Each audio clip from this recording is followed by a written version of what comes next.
Pursuant to the open meeting law, any person may make an audio or video recording of this public meeting or may transmit the meeting through any medium. Attendees are therefore advised that such recordings or transmissions are being made, whether perceived or unperceived by those present, and are deemed acknowledged and permissible. Thank you. Let's see, we're going to make a quick schedule adjustment, and I hope that you folks don't mind. We're just going to put public buildings in front. We've got a schedule change due to the schedule of the commissioner. Thank you, Mr. Chairman. Thank you, members of the committee. Allegedly, says Mr. Walker. I thank you for indulgence in twice changing me, one from the June 5th. I didn't think you want me talking on pain meds, and tonight to accommodate my children's schedule. And my apologies to my fellow department heads for jumping line. By and large, the department budget for FY 2020 mirrors the department budget for FY 19, with the exception of the contractual adjustments to the personnel lines and the overtime line for the workers in the department. You can see from the year-to-date on the overtime line that there's a significant overage in that line item. Every other line in the budget for the fiscal 19 is almost to the 100th of a percentage in line to where we are in the fiscal year. The overtime line is over. We knew that. I did it with the knowledge of the administration and counsel with the municipal finance department, that there was sufficient breakage in either mine or other departments to cover that up, that overage in, not cover up, that's bad words, to cover that with the current budget appropriation by the council to the administration. And the reasons that line item is as high as it is are for a couple of reasons.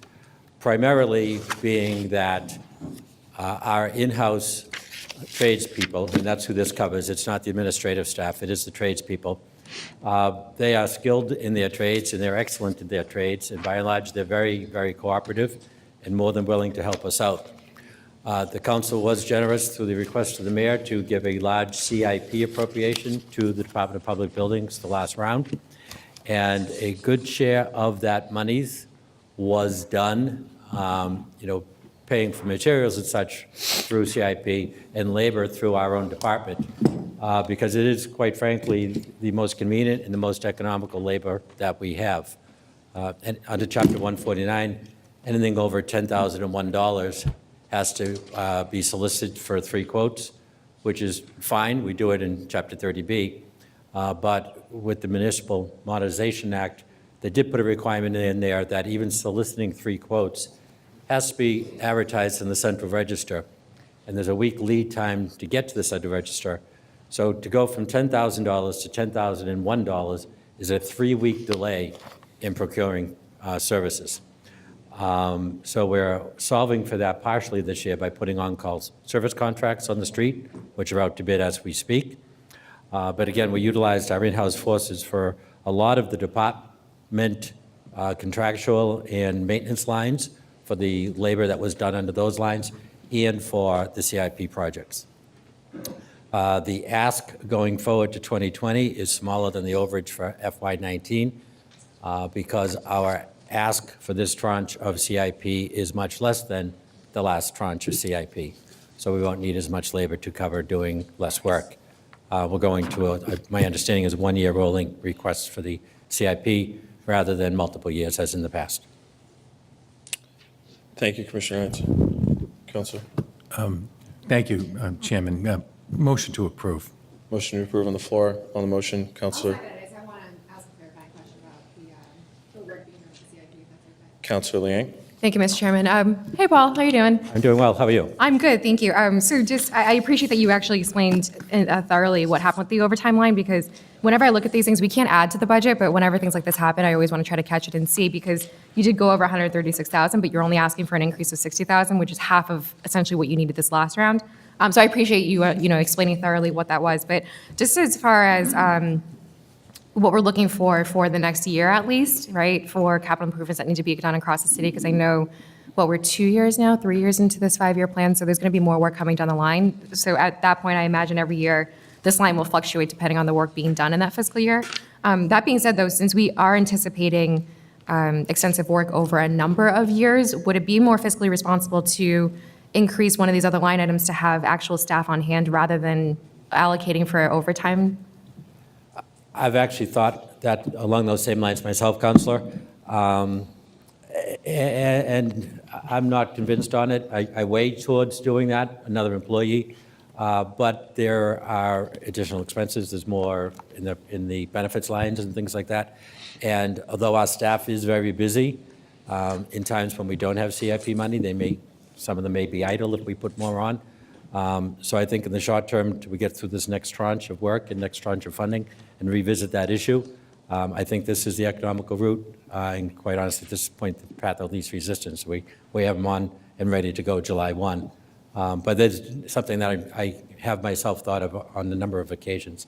And it may be wise if the council has the commitment that it has had in the past to bring these facilities up to where they should be, and they've been, as we all acknowledge, neglected for some time. It may be advantageous to put on more staff. But Yeah, no, I appreciate that you thinking about that. And, you certainly have a large workload ahead of you with these capital improvements that are being made, so I appreciate your thought behind it. Thank you. Thank you, Mr. Chairman. thank you. Thank you. All right, there's a motion on the floor on the motion, Council McCarthy. Thank you, Mr. Chairman. Good evening, Paul. Counselor. First of all, thanks to your department and all the departments for last year when we had a few episodes in my ward where the public building staff stepped up at Broad Meadows and a few other locations. I know that was deep in our thoughts a year ago and how quickly things have changed. A nice quiet winter and not too much activity. One of the things I think with the public building department that's been formed, I can remember when there wasn't a public buildings department. It was in the school committee, under the school committee jurisdiction, and we had the public building people that would be out running around. I know that the mayor went back and forth, and I think maybe a mayor before him went back and forth trying to get the school department to relinquish that maintenance component so he could grow it and he could take care of a lot of the facilities out there. And I think it's worked out quite well under Mr. Hines, and it just it shows how we can cover a lot more than just plug a hole in it.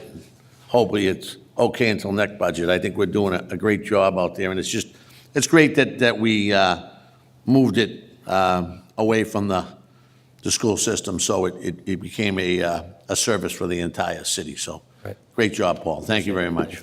And I would say in the defense of the school committee, yourself included, that there was a conflict for monies for classrooms or facilities, and many times the classrooms won out, and understandably so, but now we're able to do some catch-up in asbestos removal and things like that we never really paid attention to before. Oh, thank you. Thank you. Motion on the floor to approve from Council Harris. All those in favor? Aye. Those opposed? Thank you, Mr. Hines. Thank you, Committee. Have a great evening. And again, thank you for accommodating me. Sure. Chief Keenan, Police Department.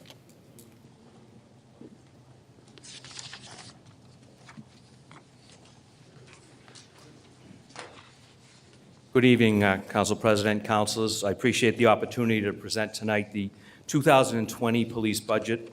I assume you've reviewed it, and basically it's kind of, we have gotten a couple of increases. I've been asking the mayor for an increase in personnel, and he was kind enough to authorize 2 more positions. That will bring up sworn police officer, patrol officers' positions to 165. Just by way of history, when I took over as the chief 11 years ago, we're at 144 patrol officers. If this is approved, we'll be up to 165 patrol officers. When I started the job in 1983, we had 169 patrol officers. So I think with this budget, we're heading in the right direction. Any other increases in this budget basically are contractual raises. The patrol officers settled an arbitration case with the city on February 7th. So I have to take some money out of this year's budget, and I'll have to reallocate it into some of the lines, which I believe I'll have the funding to do. I also believe that I will come in either on budget or under budget. So I don't see any issues with that. The increases that we have in some of the lines, Counselor Liang. Thank you. I'm so sorry to interrupt, Chief, but I just wanted to make a motion to approve, and then I just had one comment I wanted to make, if that's okay. And then Okay, if folks motion have to approve questions. on the motion? Thank you, Mr. Chairman. So Chief, I just wanted to, didn't mean to cut you off, but as always, when I'm looking through these, you're always tight right up to the spending, and you're always on target. And one of the things I know in the last 3 years, I've had the opportunity to speak with you on your budget. I'm always asking you, because we can't add to the budget, right? But I do like to inquire and see what's going on with your requests for the following fiscal year. And I always ask you about overtime, right? Because it's something you always need, and you always come back and say, no, Nina, it was this one-off situation, we're going to tighten up.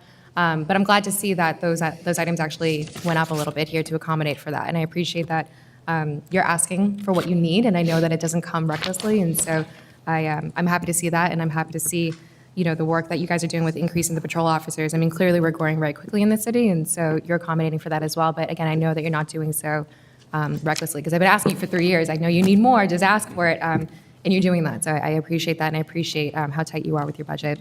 So thank you for your time. thank you, Counselor. Thank you, Thanks, Mr. Chairman. Counselor Liang. Counselor Harris. No, I think it's, I was going to. You just waving? You wanna say hi again? Motion to, Okay. Counselor Mahoney. Just a quick question. Thank you. Thank you very much, Chief. So I know that you're saying that if you get the 2 more patrolmen, you'll be up to 165. Did you say that's up to what we were prior, or is that? In like 2008, 1983, we were at 169. When I took over in 2008, we were at 144. This present year, fiscal year, we're budgeted for 163. Okay. And with the added 2 positions, it'll bring it up to 165. Okay. And you may not have the information for this, but if you could get me this information. One of the things that I can't help but notice, and I asked this question, and I know that we need to try to do, we do try to do this, but we have to try to do a better job, is the diversity within the police department. So what I'm going to look for is a breakout of your full force, the diversity. And then I'll also. give you that. We Yeah. have 7 agent officers. We have 17 female officers. We have 1 black officer. The rest are all white officers. Okay. And the reason that we really don't have an awful lot of control over that, we're a civil service community. When we request a list, we're given the list. It starts off by disabled veterans, or actually people whose parents were killed or injured in the line of duty. They go to the top of the list. Then it goes to disabled veterans, and then veterans, and then it goes to civilians. And we don't have an awful lot of minority candidates that apply for the job. I think that's kind of statewide. It's kind of an issue statewide. At one point, we did call for a female list. We were looking to diversify with more females because I felt that we were underrepresented, and we were denied that list through civil service. So Okay. we have tried to diversify a bit, Yep. but we kind of have to take from the list. No, I understand. I just want to make sure that that's something that we're paying attention to, because as the city grows and as new demographics move into the city, we want to make sure we have full representation of that. And then in other communities, I know we're one of the 10 largest cities in the state of Massachusetts.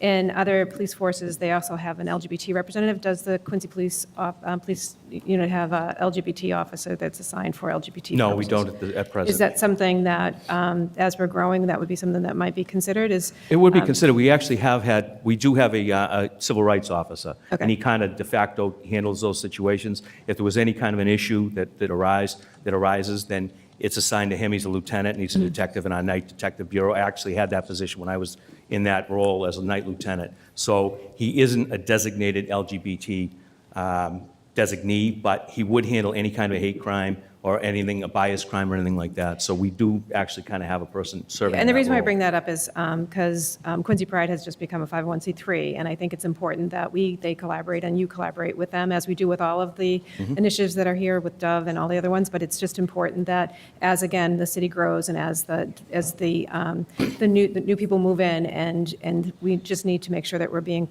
considerate in the fact that we have a lot of different demographics that live in the city, and to be able to service the city, we have to be able to communicate to them. And that's with languages, specifically what I'm speaking about. It is a concern, because when you say you have 7 Asians on the police force, that's not very many, and it's just, even if it's multilingual, I mean, if it's Caucasians that are multilingual, that's a benefit too. So if there are any Caucasian police officers that are multilingual, that would be great to know Actually, as well. we have 1 Hispanic female, too. I don't want to forget her. Okay, so, but that would be very helpful. I just wanted to because there's a question that gets often asked to me, and I didn't know if you have it, and I appreciate that you do, and you had it top of your hat. So I appreciate that very, very much. Thank you. Thank you, Counselor.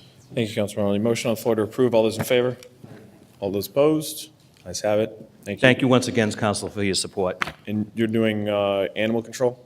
I am doing animal control as well. So don't go so far. No significant changes whatsoever in the animal control budget. The only increase, I Motion to believe, approve on the is floor. All those in favor? Those opposed? Thank you very much, Chief.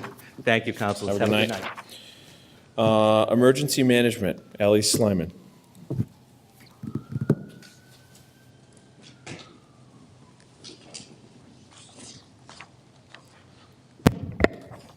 Good evening, Mr. Chairman and Good evening. members of the committee. First and foremost, I'd like to thank the council for creating this department last fiscal year. Obviously, very important for the future of the city and the safety and security of our citizens. Before I get into the FY 2020 budget, just wanted to give a quick summary of the department's activities in the last year. SOPs were all rewritten, including the city storm plan, sheltering operations, and also emergency operations center activation and operations. The CERT team was reinstated after a long hiatus. We had several courses this year, a Red Cross sheltering course, also a emergency preparedness course in February, and another big accomplishment was the Alert Quincy system, which is an alert messaging system capable of contacting residents via phone, text via cell phones, and also email. So far, we have 42,000 residents sign up in the database. We effectively used that during a fire in March. Moving forward to the FY 2020 budget, you'll see one large budget line increase, the $75,000 for emergency prep. That will be focusing on establishing shelter locations other than schools, a revamp, relook at their comprehensive emergency management plan, and also the Alert Quincy system. I should also note that the Alert Quincy system is currently funded by a FEMA reimbursable grant to the city. Thank you. Councilor Palmucci. Move approval, and then I have some questions on the motion. Oh, yeah, I don't need a second, right? It happens. Let's go. Good evening. Hello. I wanted you to just touch upon or speak more to the Alert Quincy. So you said there are 40,000 numbers? in Correct. emails? So when we worked with the vendor, what the vendor did is they pulled in databases of cell phone records from different companies that they had agreements with. And then there was also landlines from the landline phone companies, AT&T, Verizon, et cetera. We pulled those all in, and then also we opened it up to registration, open registration to citizens of the city, and the information is posted on the city website under emergency management. And And have we used that system yet? we used the system during a 5-alarm fire in Walston in March to notify the citizens of the fire and the road closures, and was used effectively. And were you able to isolate that to a certain area? Yes, so the system actually geographically targets locations. City departments have been trained, the police, fire, DPW, mayor's office, and emergency management were able actually to pinpoint it by street, by address. And what is it, how much do we spend on that? I just don't see the line item. How much do we spend on that? We actually didn't spend anything on it. It's a reimbursable grant, but the price was $15,600. So it's reimbursable, means we spend the 15,000, then we get it Right, back? and we get it back, yes. Okay. Exactly. And how long is the grant timeline?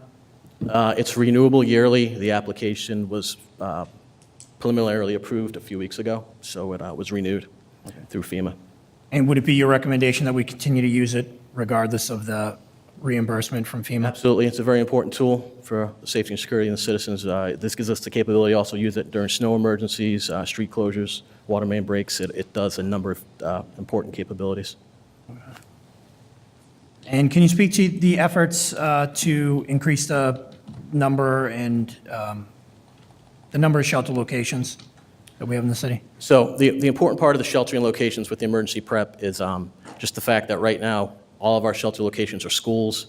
If you look at what happened in Lawrence this past year, we need to find a location that we can potentially house, shelter displaced citizens for an extended period of time. And you just can't do it in schools because school will be in session. And so that's what that would look at. It would bring in a company to do a feasibility study on that, and also get these the shelters that we do establish compliant with the Red Cross ADA compliance standards. as a mass sheltering facility. The mayor's office is huge. You could probably fit like 5 families who could live up there for a while. All right, well, thank you. Thank you for the work you've done. You've been a welcome addition to the city, and we're thankful to have you. Thank you. Counselor DeBona. Thank you, Mr. Chairman. Thank you, Mr. Sleeman, for coming in tonight. I appreciate it.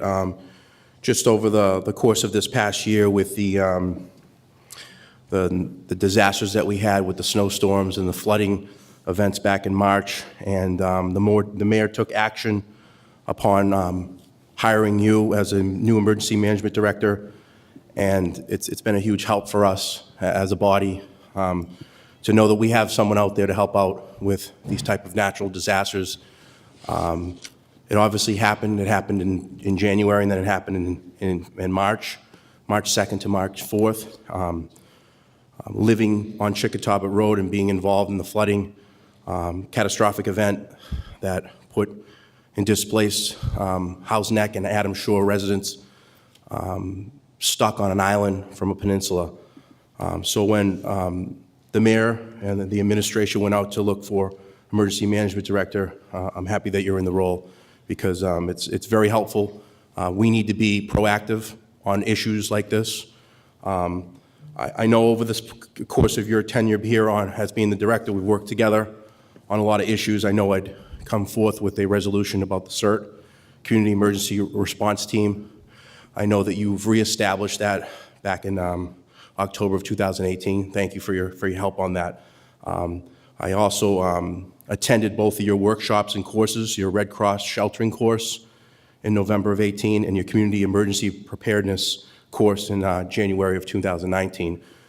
2 classes and courses that you had 40 citizens at one and 30 at the other. Given the opportunity for other citizens in the city to help out in an emergency situation. So thank you for your hard work on that. I know I brought this forth, and I know it's an ongoing thing that you're doing, so reestablishing this in the 18 has been a great job. I know I listened to Mr. Council Palmucci across the way about what you have done.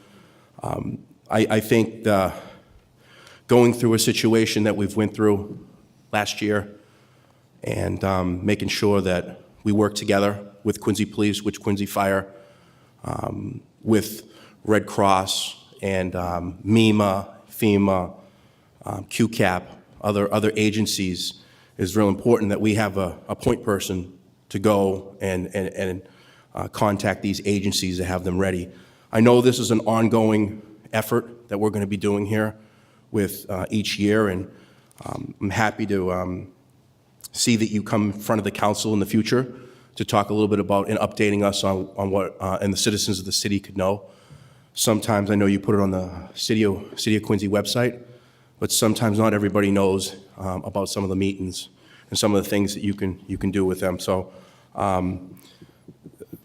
over your course of the tenure being on as the emergency management director, have you come across any situations where you feel that you need a little bit more?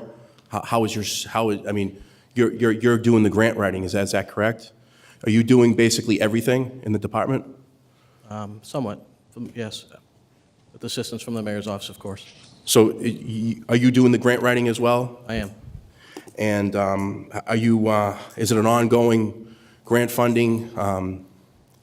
So I've been active with MEMA, the state organization, and the director of MEMA. I've been able to tie into a lot of grant applications for this year that are pending for FY 2020. So we might be seeing some more grants come in next year. One would be the State Homeland Security Grant Program, which we haven't applied for in the past, in recent years, and then also the Emergency Management Performance Grant. Those, could be a potential source of funds for the department to expand. Another thing that has occurred as well as being these floods and natural disasters, as well as the fire that happened on Newport Ave and in Ward 3 and Ward 5, where there was some displacement for some families and some residents. And I know you had a workshop / a controlled area where you had your Red Cross, you had your Salvation Army, you had your QCAP, MEMA was there, as well as yourself on giving relief. We as a city need to be prepared for any type of natural disaster, whether it be a fire event, a hurricane coming through here, flooding, or any type of nor'easters. particularly, what are the major months that you think nor'easters come in here? Is it usually November, the end of November into March, or how? So at the beginning of my presentation, I'm not sure if you were here, I mentioned the city SOP for the heavy storm plan. And that does reference that. Historically, traditionally, it's October through March. October, yeah. And during that time frame, we watch the weather. If there's something happening, we have a pre-storm agenda meeting with key city personnel to prepare for that, and with the potential, depending on the severity of the storm. We did have one, there was a nor'easter, I believe, in October this year. DPW works on the tie gates to close those, to prepare, things of that nature. I know we've had a lighter winter, I would say call it lighter. In 2015, we had 108 inches of snow, and we got hit pretty hard starting in January. And we didn't know where to put the snow. We needed shelters with those catastrophic storm events. But looking for the future, we need to make sure we're ready for anything to happen. Just want to say you're doing a great job up there, and I would like to motion to Already done. approve. Thank you, Councilor DeBona. Councilor McCarthy. Thank you, Mr. Chairman. Ally, good evening. Good evening. Just a couple of comments. Ally and I had a couple of discussions, and one of the points that he brought up about being in schools. And if everyone recalls, the Sunday night in March, we had to get out of Atherton Howe and go to the church hall in Howe's Neck because a portion that was hit hard was out of power, but the majority of Howe's Neck was back on in record time, in my opinion, over that weekend for what had happened. But we had to move over to the church hall. And one thing I'd like, Ally, I know there's the increase in here for that survey. Maybe come back or get something to us when the survey's done and you look at different options in all the areas of Quincy. I'm sure we'll be able to get a listing of those options that you've selected through the mayor's office, and also the reasons why, to try to stay away from the schools if all possible. In some places, you might not have too many options, but I'd like to see that when you're all done with that survey, because I think that's a good thing for us to kick around in our wards, just in case we feel that there's some negative impact, or maybe it's just going to be all positive. But I'd like to see that when you're done. But I think you're doing a great job, and this is a great thing to have for Quincy, especially in our area where the winter is very tough, and we can have very long winters, as we all know, here in New England. So thank you. Absolutely, thank you. And just to comment on that, given the unique geography of the city, I've looked at that and determined that obviously your ward, Ward 1, would be the first place we would look for the assessment to be done, given the history of the school down there, and it's actually a historical site, the school. It's not a place that would be ideal for long-term sheltering. So we're going to, we'll look at that and definitely get back to you with what we learn. Thank you. Thank you, Mr. Chairman. Councilor Mahoney. I'm sorry, is it my turn? Yeah, all right. Hi, nice to meet you. So quickly, can we go back to the Alert Quincy for a second? Sure. So Alert Quincy, I understand that's part of the, it's a grant, and it's a company that you're getting the phone numbers from, and you told me that you're getting cell phones, landlines, text, and when you have the cell phones, you can text as well. And they're providing those numbers to you, right? Yes, with a baseline database, yes, and it's open to registration. I'm hoping open to you signed registration. up, Counselor. So It's have open you to all worked with the citizens. superintendent in the schools to see when they register the students that go into the schools, if you can actually add a box to their application saying that to put them into Alert Quincy? That's something we'll look at. They use Honeywell, it's a different system. I know so it's a they're not different system, connected. but to be able to get onto their system, parents that are new register into it, Right. and they can opt into other things. So you That'd be a can share great that idea. information. I would think that that would be something that would be one of the first things that we would do, is maybe reach out to the systems that we already have to see if there's any way we can collaborate with the other alternative ways and means that we actually communicate to families and constituents throughout the city, because that's at least, when you have 9,000 students to 10,000 students in a school system, that's an identified group of people that you would be able to communicate to. You may already be communicating to them, but it's an option for you to grow that database. And certainly not saying that you only have to have one way of collecting that information, but landlines, as much as people get them, they get them too late. So oftentimes, like in schools in particular, a lot of people use their cell phones. So you'd probably have greater access to cell phones in that particular case. I did get the landline phone call for the fire. I'm up on the other side of Quincy, on the other side of the highway. I still appreciate it. I didn't get it until, landlines are things that you just don't check as often as you do your cell phone. So I do think it's a valuable thing, and I think it's something that we should try to grow, but I think it's something that we should be a little bit more creative in the way we're trying to grow that. So the emergency prep, could you actually break out, that's the additional line item of 75,600. Could you break that out for me so I can understand that line item? I actually don't have codes for the services, but so it's looking at two to three assessments for different locations of shelters that are not schools, so it'll be standalone buildings. There will also be an update to the comprehensive emergency management plan in there, and then also the Alert Quincy system. I applied for grants for all three of those, so there's the potential that we'll be reimbursed for those. So I know that you've been, this is their first year. Yes. Underneath this role. And I appreciate all of the work that you've done to date. And I understand that you're eager to kind of move on because you've found some gaps and holes in what we're doing. But one of the things that I've learned in my long career of being in what I do is to really assess what we have. And how long have you been doing this job for? How long have I been doing this job? Yeah. Since you created it last July. Since last July? Yeah. So, and to put a line item, and you said that you don't have actually, in your budget, you said you haven't gone out and bid for these types of things, so you really don't know what the budget is for that. I'd rather see maybe a recommendation for some of these things. There's other ways that we can do surveys in the city of Quincy for things, and there's an assessment that you can do from other communities of what they've already done. So I'm feeling that maybe that $75,000 might be premature at this stage, and I'm going to make a recommendation that we cut that down by $50,000. I'll give you $25,000 to do some research on it, but $50,000 that we should cut that line item down by, because I think we might be overreaching at this point as to what we're trying to accomplish, too fast, too quick. And I'd rather see a plan put together for us and bring it back to us. Okay, so I'm not understanding. This emergency prep money is going to ensure the safety and security of our citizens by conducting feasibility assessments.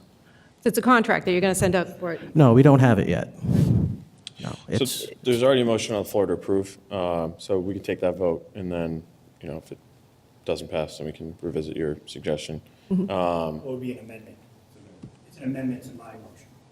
You vote on the amendment, that's my motion. Okay, so then let's take a roll call. If I could on the amendment. Okay. Councilor Palmucci. It's not a knock on you, okay? It's don't take it personally. I'm not.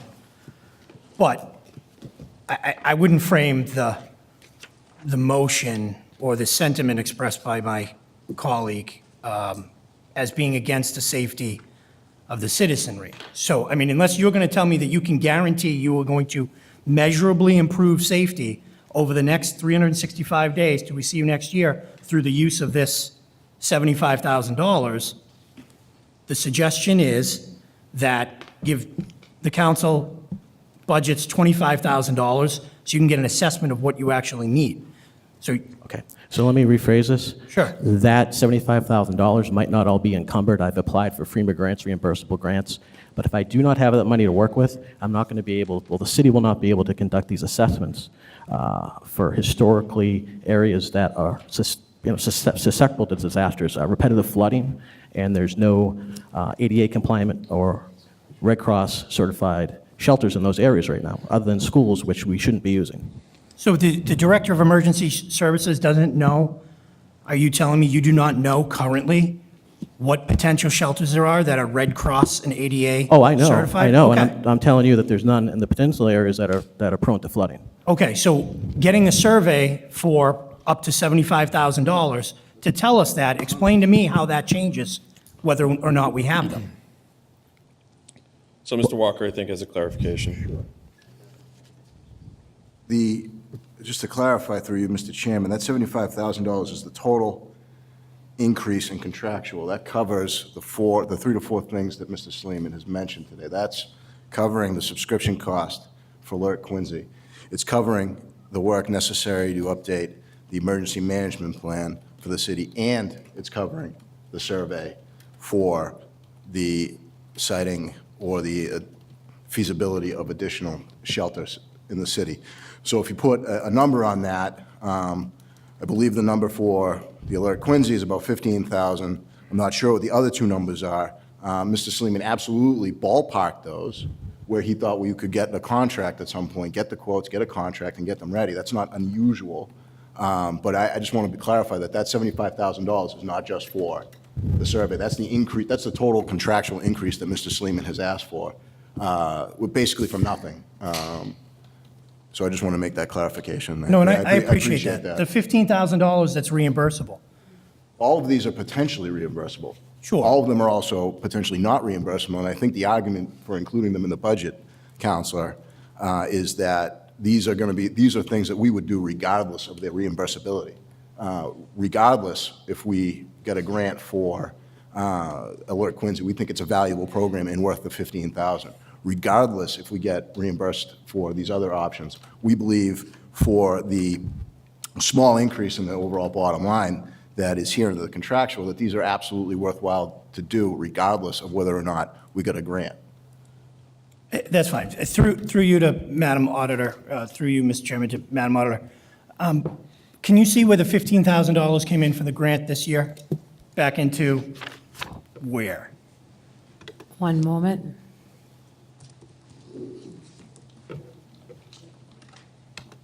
And Ally, in your defense, we're asked all the time for money in the name of safety, so I don't think this is anything So when it comes in, that it goes new. into the general fund, into the treasury. It's not really earmarked, so, I'm assuming it came in as a revenue, right. so it would come in as a receipt that we received, and it would get posted into the general fund revenue under miscellaneous, non-recurring. Was the other, right? Correct. Okay.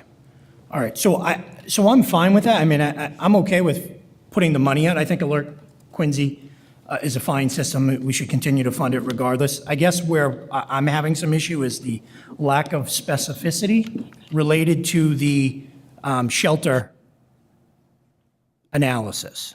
Right. So, I And mean, do we there's- have a company identified that we would like to use? There's several. Okay. There's several, but, without the funds in place, I really have my hands tied. Well, do we have a scope of work and an idea of what it would cost? That's what the feasibility study will do. That's what they'll come back and tell us. No, So- no, no.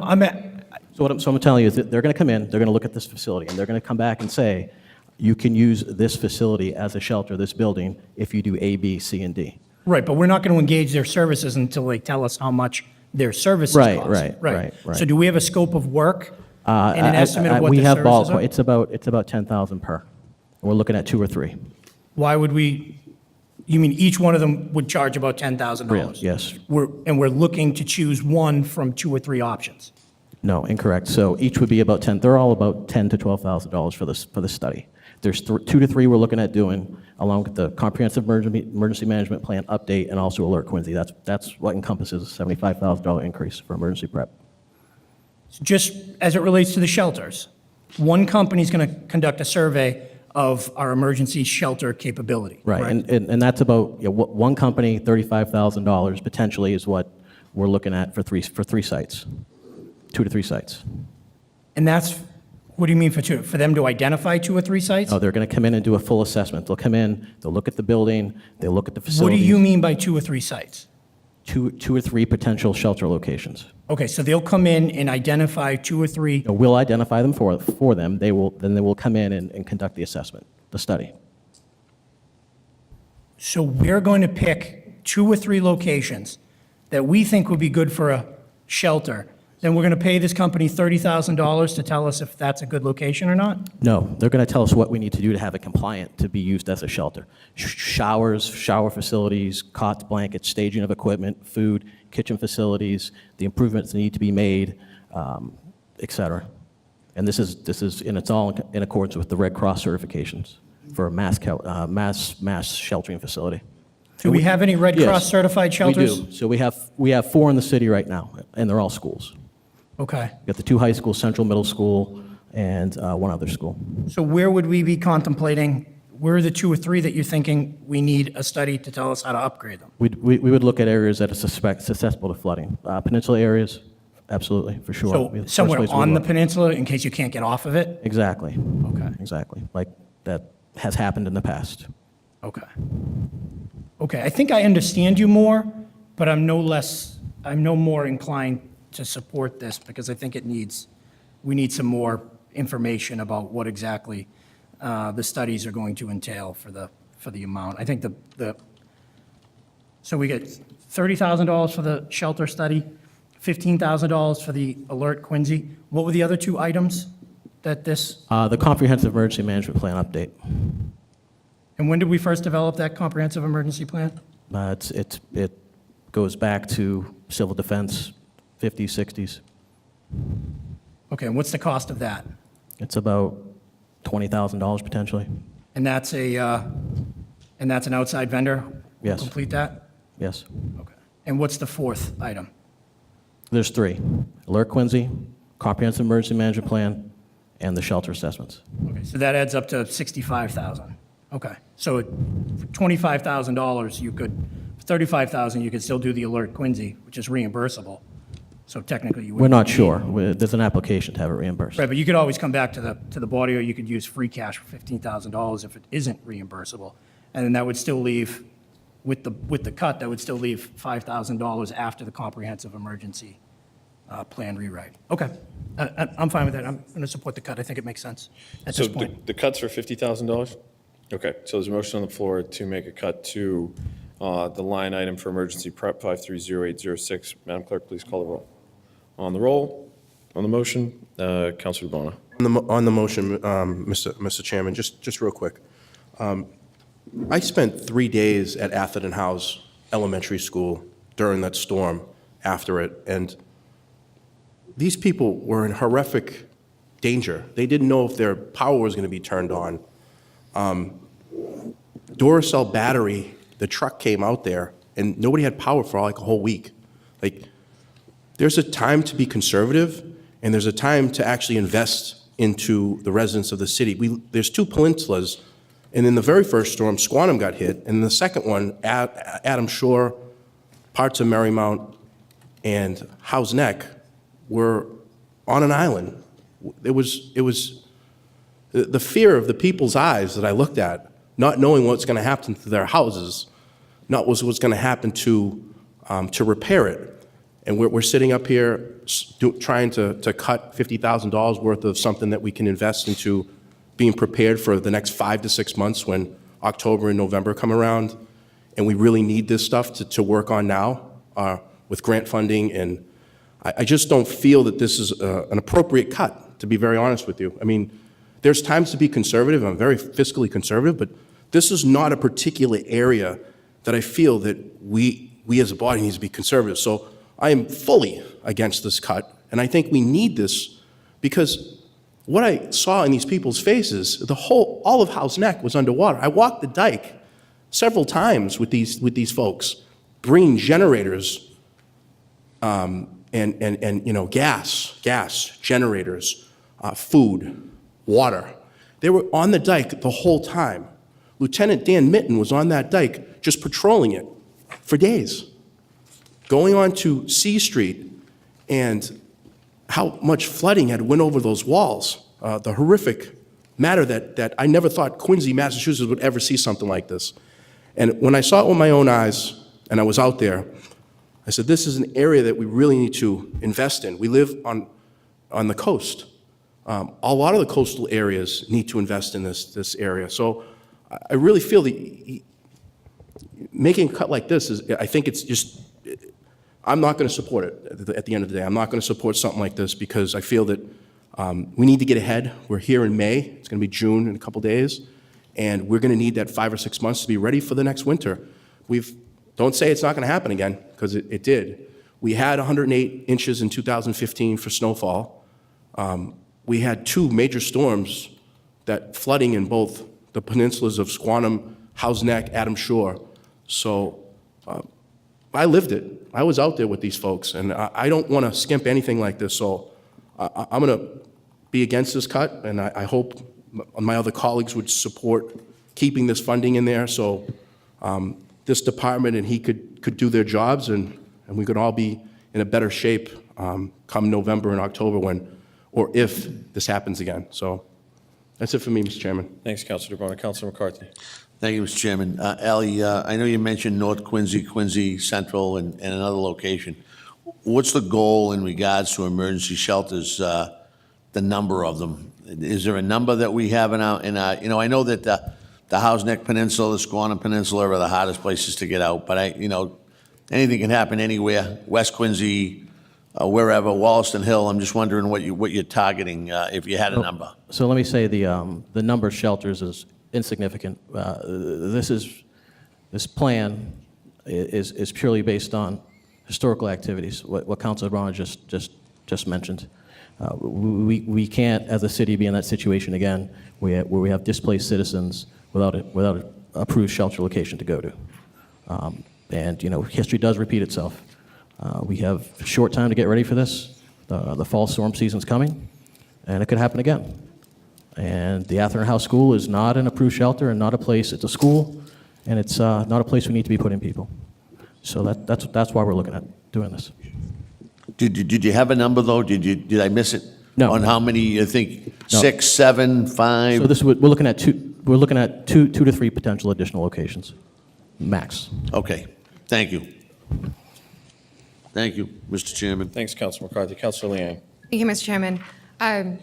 I appreciate the thought process and obviously, the work that you have done in your department as well to put this budget in front of us. It's not an easy process, and it shouldn't be by any means. And I think that, what we're doing up here is trying to deliberate the same, right? Trying to understand what it is that we're approving because it has ripple effects, and no pun intended, but it does. Everything we approve, every penny we approve, does necessarily impact all the residents across the city. And I'm not saying that this issue in particular isn't important because, similar to my colleague across the well, I also went down to House Neck and Atherton Howe, and I saw folks that were there, and I was with them there too. Like, I'm not trying to sit here and say that, any of those kinds of, experiences should be diminished, right? I've had friends that had parked in front of my house because they couldn't get into Squantum that entire time. Friends were calling me saying, can I park in your driveway? Can I park in your house? I physically can't drive to my home. So I, by no means, disagree with the horrific events that happened in the city, nor do I want to diminish anybody's experience in that.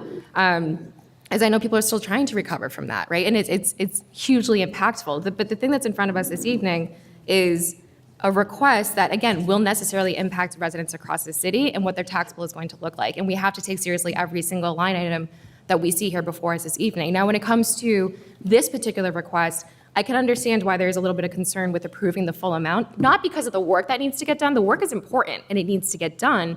But the item that's before us, we just need more information before we can approve the exact number, right? I mean, you heard me up here talking to the police chief. I've been asking for 3 years, you need to up this line item because I know you need the money.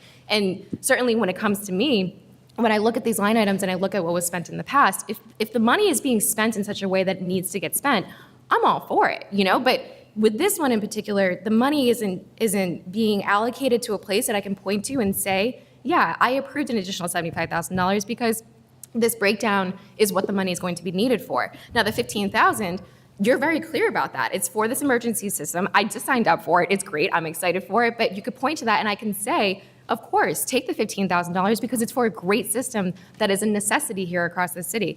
I also agree that I think that the study is a necessity because you're absolutely right. When school is in session, we can't have folks just holed up in an auditorium. They need services. They need to be able to have a bathroom. They need to be able to have, an access to food. And there's a number of requirements, ADA accessibility. These are all necessities that I want to be a part of implementing.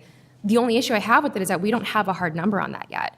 And if and when that hard number comes in front of us, that's great. Whatever that number, if it's more than $75,000, great, bring it in front of us. We have a number of appropriation requests that come to us throughout the year that aren't part of the budget that we approved. And these appropriation requests are because things pop up. Life happens throughout the year. Numbers come up that need to be approved by us that the majority of the time, so long as there is subsequent sufficient information to demonstrate why we need those numbers, most of the time, from my experience anyways, we have the information in front of us, we'll approve it because we see the need and we see the necessity. Again, this is a need, but the details aren't here, right? Does that make sense? It could be anywhere from $30,000 up to $50,000. It could be maybe only $20,000. It could be $10,000. Those numbers aren't there, and so if and when the study happens and we get the proposal in front of you and you have a hard number that you can bring back to us and say, look, counselors, this is exactly what the study entails. This is what it's going to cost. This is what the result is going to be, from spending the taxpayer dollars. Great. I'm sure it's something we can all get behind because, again, this is a necessity that we have. But right now, we don't have any of those details. And so, it's a guesstimate. It's not something that I take lightly because it's $75,000. That adds up to be a lot, when we're looking at the entirety of this budget. And so I just hope that you understand this is not, and similar to what my colleague said, this is not an attack on you. It's not an attack on the work. It's not a question on whether or not this work is important. It absolutely is. This line item in particular is a number that's attached to something that doesn't have any supporting documents with it. And so that's the piece that I'm personally uncomfortable with, is that when there is a supporting document that breaks down exactly where these dollars are needed, great, but we don't have any of that in front of us. So I just needed to clarify that, because I don't think that this is a matter of, it's so important we need to just jump on the bandwagon and do it. It absolutely is important. But at the same time, my responsibility up here is to make sure that I'm a steward of the taxpayer dollars. And so if I can have, the sufficient information in front of me to demonstrate where these dollars are going, great, I can look through that and I can understand that. But we don't even have that proposal in front of us. And so until that time comes, I'd be more than happy to appropriate it once the information is there to support it. But without that information, it's hard to approve $75,000 when there's nothing to support where that money's going. So I just needed to clarify that and get that out there. But thank you for your time, and thank you, Mr. Chairman. Councilor Mahoney. I just want to make a point of clarification as well. I mean, this is no knock on you. Again, I'm going to repeat a few things that you're saying, but I also want to make sure that my counselors on the other side of the chamber realize it's a feasibility study. This isn't going to, if there is an emergency that happens next year, it's a feasibility study. You're not going to have showers in those locations that you picked. You're not going to have alternate, because it's just going to tell you where those locations are, and then you're going to have to come back and find out how we're going to be able to adapt that. Counselor, No, step I one. absolutely understand it's Step step one. one. Step one, however, you actually did this year, and you improved by having the alert system. And you have opportunities to which you can write the grant, and you have you have cash money where it can come into, and you can actually make the match. We can actually make the appropriation, but we don't have any of those things. So step one would be to come back to us with those things, quotes? just that you did with You're the alert. asking for quotes? But not to put it into the budget, because it's not actually being brought to us with the complete, you even breaking it out, you're saying it's 10 to 12, 10 to 12, 10 to 12, and that it's a feasibility study. Those are all great things, and there are ways to be able to get those things done. And, with this here right now, even when we asked, it was Mr. Walker who had to come and actually explain it to us. I really want for you to be able to come as a department head to be able to explain to us what it is we I absolutely need can and do when that. we need it and why we need it. And I don't think it's appropriate for us to be able to be sitting up here tonight talking about something when it's $75,000 and it's a wish list of what we might want, but we don't know how to get it. It's not a wish list. So, It's no, not a but wish it- list. it No, it's currently not a doesn't wish have- list. It does not have the Requirement. backing. I appreciate you telling me that I'm wrong, but it's the tax dollars that we're talking about. And it's not a lot of money, right? But at the same time, it's not going to put showers in a location, because that's just a feasibility study that we're talking about. But it will give you an idea of where it should be. And you should be able to tell us where those locations are now. And there might be even, the fire department should be able to help you identify those things as well. So I'm just trying to say that there's other departments that can be able to help you determine some of the locations that we might have to have before you go out and actually get the consultant that you're going to hire. Because here's the thing, in Quincy, we're very famous for hiring consultants to tell us what we already know. So I just really, really want to make sure that we're going about this in the appropriate way. Absolutely. Can I just say one thing? I'm a lifelong resident of the city, born and raised here. Plenty of family, yeah, okay. Well, plenty of family members pay taxes here. I wouldn't ask for this unless it was absolutely 100% necessary. I can come back with quotes from vendors, and it will come out to that amount. Great. Okay, thank Thanks, you. Councilor Mahoney. Councilor Palmucci. Thank you. Ally, nobody questions your integrity or the job you do or the importance of it. We all do that. That's why we voted for this body voted to create it, right? We're part of that. And I appreciate that you're defensive about the stuff you need, okay? That's a good sign. If you weren't, if you were like, whatever, I would have more of a problem with that. So I'm glad that you're fighting for what you Can I believe interject for we a second? need. This isn't what I need. This isn't for me personally. I'm not going to walk out of here with this money in my pocket. This is going to the citizens of the city Okay. to ensure their safety and I was security. trying to throw you a bone here, okay? I don't need to be told that this is for the residents of the city, okay? And I don't need to be told that this is important public safety. What I need to be told is what you're going to do with the money, and you clearly can't answer those questions. So when a department head should not come before this body unable to answer what their line items are for, okay? Right? That I asked you a question, I even tried to walk you through so that I could understand it, and I still can't understand it. I don't understand what you're doing with this money. I don't understand how you've been on the job for a year and you can't figure out where to put a shelter that isn't in a school. I never said that. Well, why are we paying someone else to do it then? Shouldn't that be your job? Tell me why it's someone else's job and not yours. That's not what we're saying. We're saying it would be a consulting company to ensure everything is in. Why can't you ensure it? Why aren't you defending the safety of the public at a shelter, sir?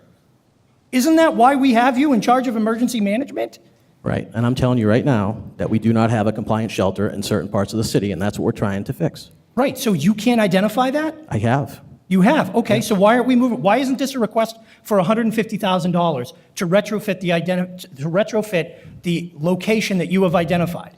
Because the company's going to come in and tell us exactly what we need to be compliant. Why don't you know that? If they're Red Cross certified? I'm not an engineer. So this is for engineering? It would take alterations to a building, yes. Right, like Potentially, yes. showers, Yes, right. exactly, so, But it's all Red Cross certification, right? right, so there would be an additional funding request at some point. Right, so why don't you come forward with that? Because we didn't have the money to do the assessments, that's why. Why do you need the assessment? If you've identified the location and you know what the criteria are from the Red Cross for certification, why can't you make the recommendation as to what needs to go in to retrofit that shelter? There's a lot more to it than that. Okay, so that's what we need to know. Right, there's backup power generation, food supplies, kitchen stuff. Right, there's the Red Cross has a certification. Right. And they So have protocol. this would just be the baseline. This would be the baseline. The Red Cross has certification protocols for certifying a shelter, correct? Yes, And in those protocols, it says they need showers, right? Yes. It says they need separate alternate power generation, right? Right. Okay, Right. and that information is available to you, correct? right. Okay, so my question to you is, why do we need an outside company at whatever money it is, tens of thousands of dollars, to tell us what the place that you indicate you've already identified needs? Can't you walk into that building and see it doesn't have showers, it doesn't have alternate power source? Could. Okay, and you could have asked us for money to retrofit the building and to conduct an engineering study of the specific location, right? So this emergency prep money isn't earmarked for a specific, that's why it's just there. So that's exactly what it would go to. So we have a problem with money that's just there. Right, okay. yeah. Okay, I mean, that's, and some of the comments that have been made tonight, first of all, by not supporting this, doesn't mean we're going to be any less prepared in October or November of next year. There, as he just said, there'll be additional tens of thousands of dollars, perhaps hundreds of thousands of dollars, to retrofit a shelter location. This does not, in and of itself, fix the situation with the shelters. This merely tells us what we need to do to fix the situation of the shelters, correct? Right, yeah. Okay. This is, So it's not about, okay, people are going to be less safe next October and November because we didn't approve that, because there's no chance that's going to be, the retrofitting of an alternate shelter location would be finished by next October and November. And the insinuation that. that's possible. No, Let me hold say on a it's second. possible No, to no, get I didn't done. ask you a question. The insinuation that somehow by supporting this particular cut, we don't support the residents of Quincy or the safety of the city is insulting. I have supported millions of dollars in flood relief on this council, the largest investment we've made in flood relief in generations. I've supported seawall improvements. I've supported many, many public safety improvements that go to these type of emergency situations, including but not limited to the creation of this very department. So there are important items to be funded. All of those items that I just mentioned all had plans attached to it. There was something we could see and see what we were buying, what the money, the taxpayers' money that we were spending was getting in return. In this particular line item, we don't. It's just money to have there. I don't support ever in any budget money just to have. And I'll be voting to cut this particular line item. If it's a better move, I defer to Mr. Walker. I mean, I would table the budget, this particular budget, and have them come back. If the money, I mean, I'll leave that up to you guys. If the money's that important, okay. I think you've gotten enough tonight, I think. Welcome to the city. First year presenting your budget, huh? So, interesting debate for $50,000. We debate tens of millions all the time, and I never see anyone make cuts and we don't debate this long on any of it. But Chair, that's not true. That's not true. order, it is very true, and, people at home watch it. So, in this case, though, the thing I don't understand, the thing I don't agree with is baking a number into the budget, because then it'll come back again and again. I agree with the ultimate safety for the citizens of the city. So, at the end of the day, I won't be supporting this amount. So, on the roll. Counselor DeBona. Did we just table it? No. Oh, okay, I thought. Councilor Calhoun. I was going to have a discussion. No. Okay. Counselor DeBona. No. Counselor Harris. Yes. Counselor Hughes. Counselor Liang. Counselor Mahoney. Yes. Counselor McCarthy. No. Counselor Palmucci. Yes. Chairman Kane. Yes. The car- passes. So at a certain point in time, you can come back, the city can come back with plans. We can pay for this out of free cash. So this isn't a loss. Once you have more details, you can come back and see us again. Thank you. Approve it as amended. And now we vote for the budget as amended. All those in favor? Aye. Those opposed? Passes 7-0. Passes. Thank you. Mr. Chairman, can I have one record to approve police, animal control, and public buildings? Yep. Here? Yep. Thank you. All right, IT, Brian.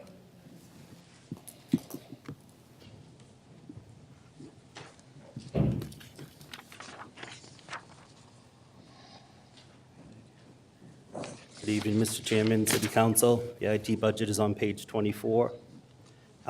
Personal service was increased for the 3% salary adjustments across all employees. Contractual line item was increased this year for $287,420, and that's for the following reasons. Upgraded email system with email filtering, upgraded software for protection against malware and ransomware, and financial reporting upgrades in Munis. The communications line was increased by $100,000, and that's just to better reflect our monthly costs for landlines, internet lines, and wireless charges. Councilor Palmucci. Motion to approve the budget, and I have a question on the budget. Can you just speak to, well, good evening. Can you just speak to the virus that the city had earlier this year? Just give us a little more information about it. I think you've talked to many of the folks privately. I know we've talked to the mayor's office about it, but can you just explain what happened, what you guys did to fix it, what our kind of So basically, standing is now? we were on a very old email system, so there was no filtering, so everything was coming in. People got emails with attachments, they opened them, and it just infected the system and spread throughout it. So meaning that there weren't filters that would catch a clearly, Bogus Bogus like email. a spam email, or these ones actually had attachments of invoices. They were bad invoices, and that's what happened. right, We had- Councilor Kroll's email address has sent me an email requesting I pay this invoice like 100 times. Only Councilor Kroll, no one else in the city, just Councilor Kroll. So by going to Office 365, it's a real robust filtering system.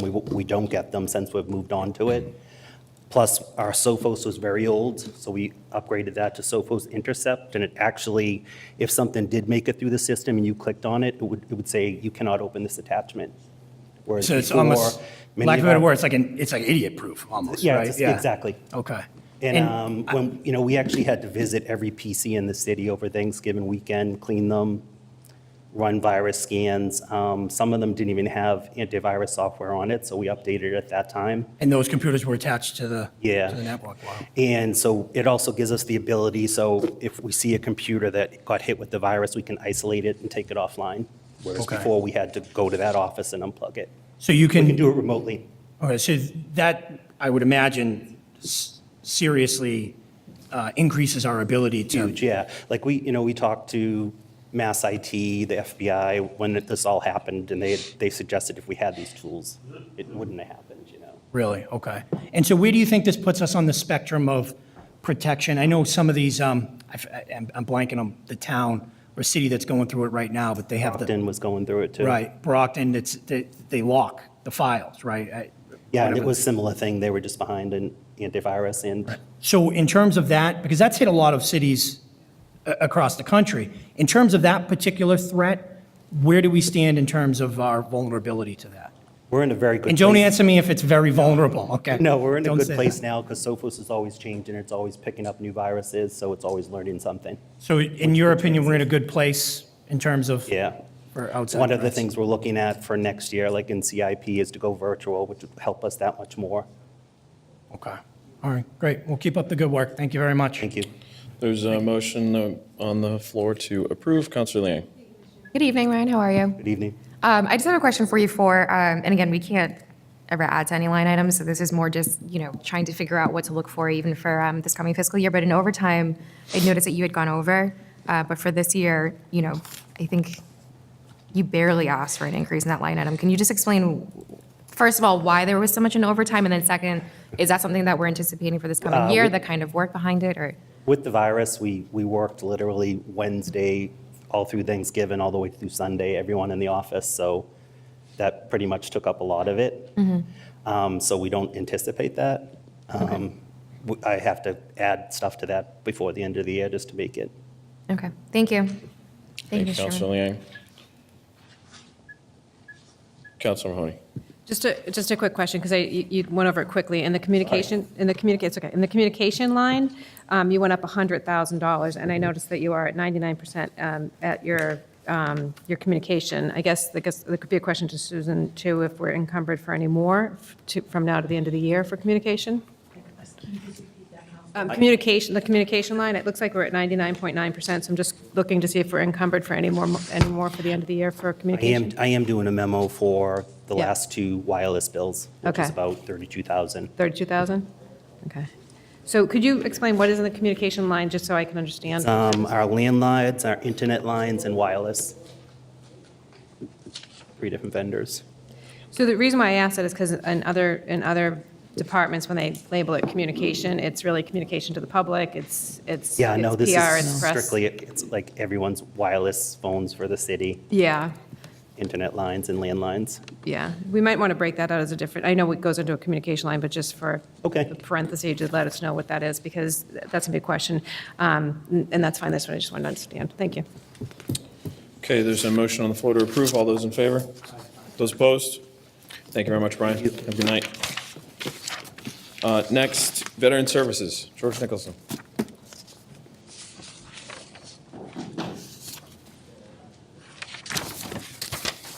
Hi there. Chairman, councilors. In preparing the budget, I had for... Motion to approve on the floor. All those in favor? Those opposed? Thank you very much. Thank you very much. Inspectional Services with Jay Duca.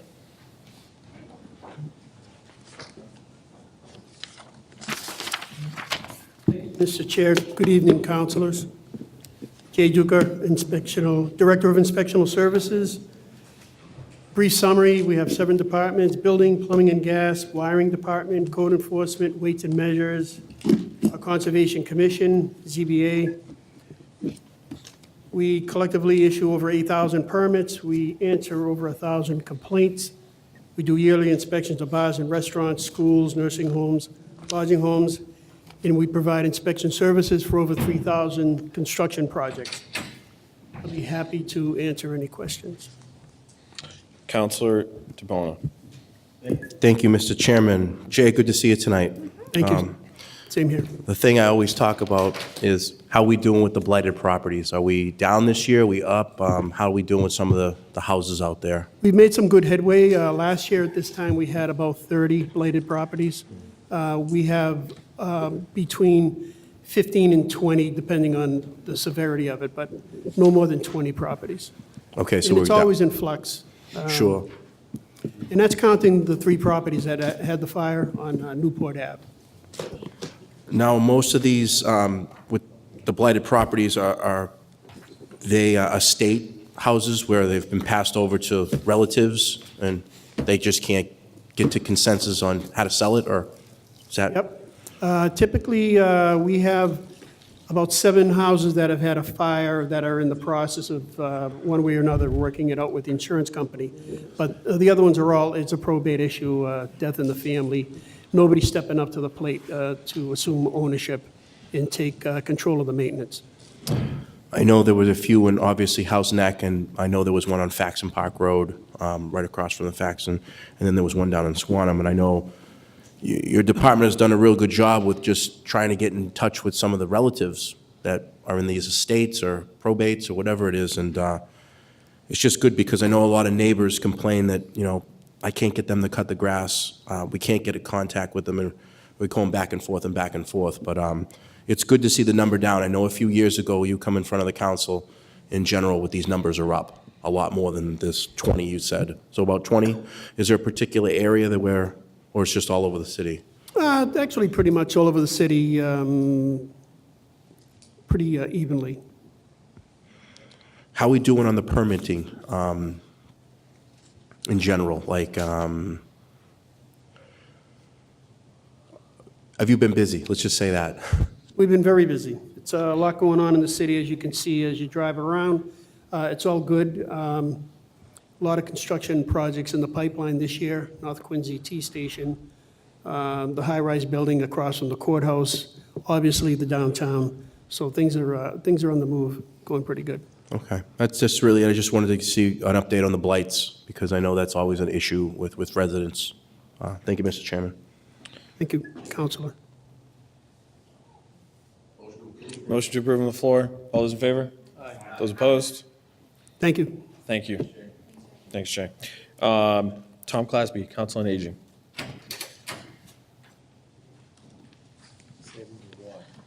Rob, there's a motion to approve on the floor. All those in favor? There's on the motion, Councilor Liang. Mr. Chairman. Good evening, how are you? Evening, I'm well, thank you. Good. I just had a question for you, not so much like with the particular line item, but just with the work in this coming fiscal year and then this last year. Last March, this body had approved a program working in tangent with, in conjunction with, messing up my words today, in conjunction with the AARP program. And I just wanted to sort of see where we are with that. I know that you're adding on an additional social services person, which, we got the job description for. It's great. I'm glad to see that we're adding on that kind of service for the residents of the city. But it also made me think about, the program that we opted into for the AARP program. And I know that they have tremendous resources, so I just wanted to see where we were with that. They do.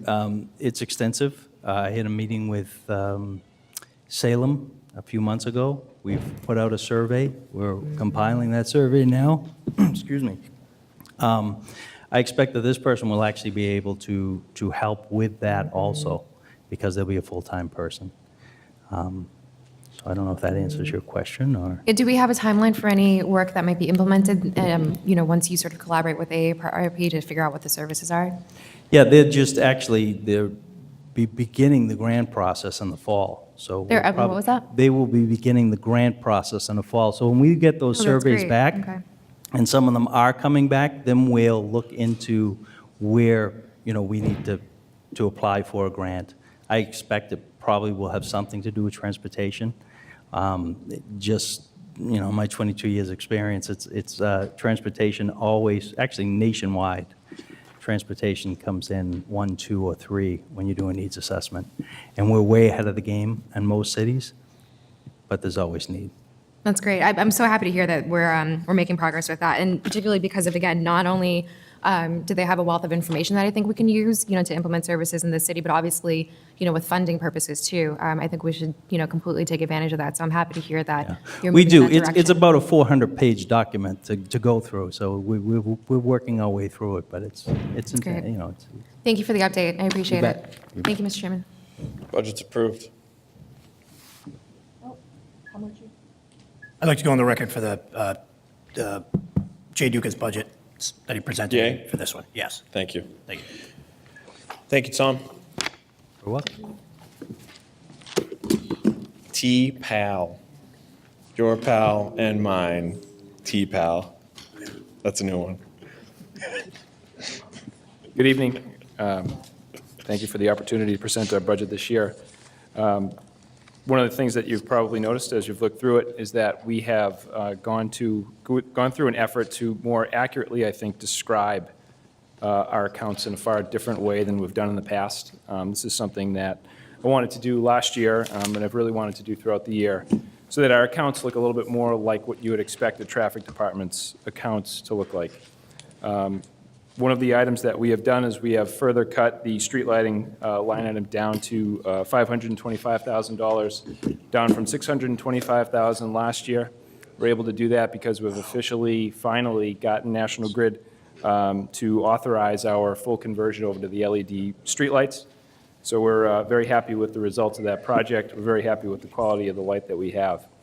Our repairs maintenance line item was renamed to traffic signal maintenance, more accurately reflect what it is we do with those funds.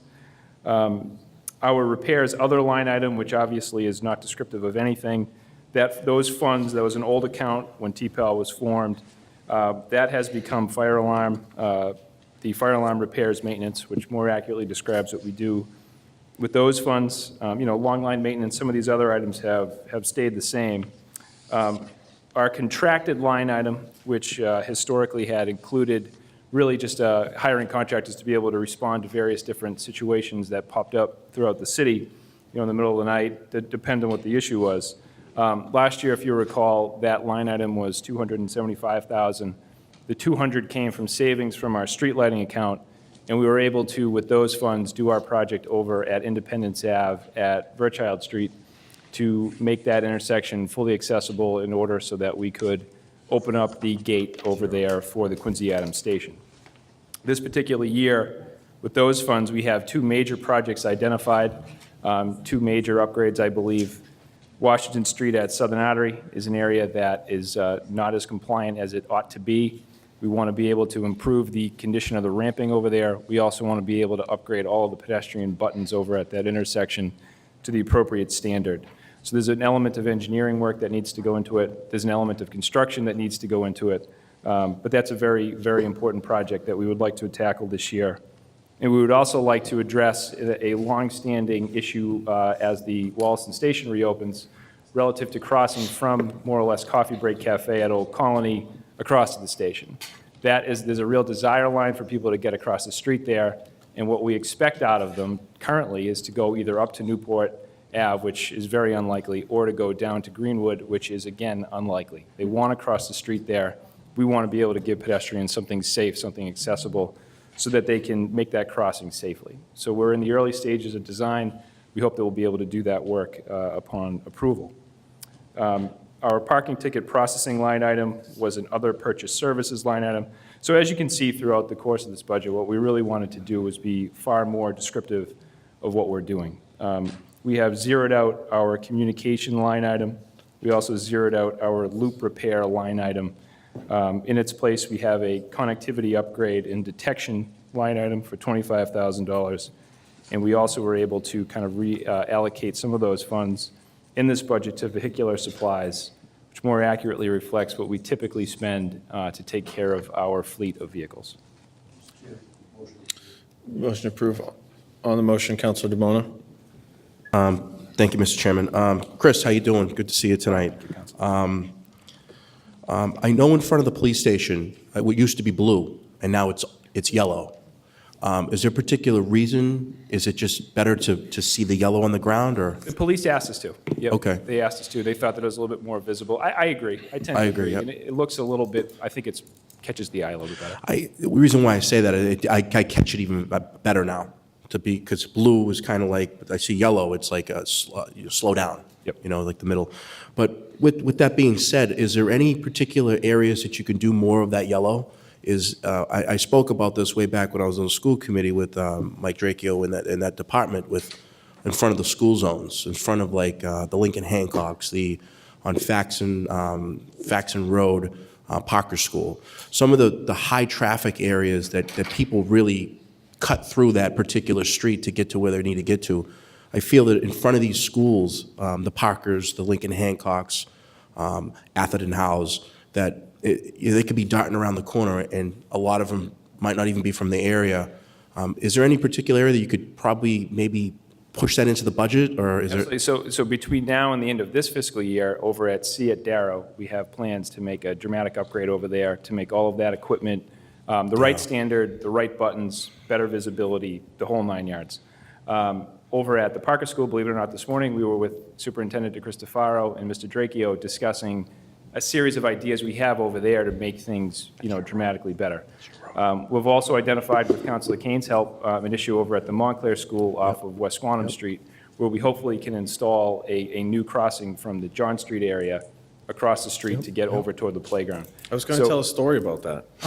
Please do. Go ahead, Councilor King, if you want to jump in. I'll save it for the end. Okay.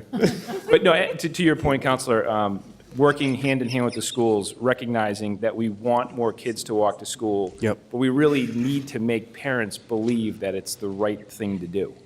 I send my child off to school, I know they'll get there safely because there's good infrastructure in place from the moment they leave my house to the moment they arrive at that school.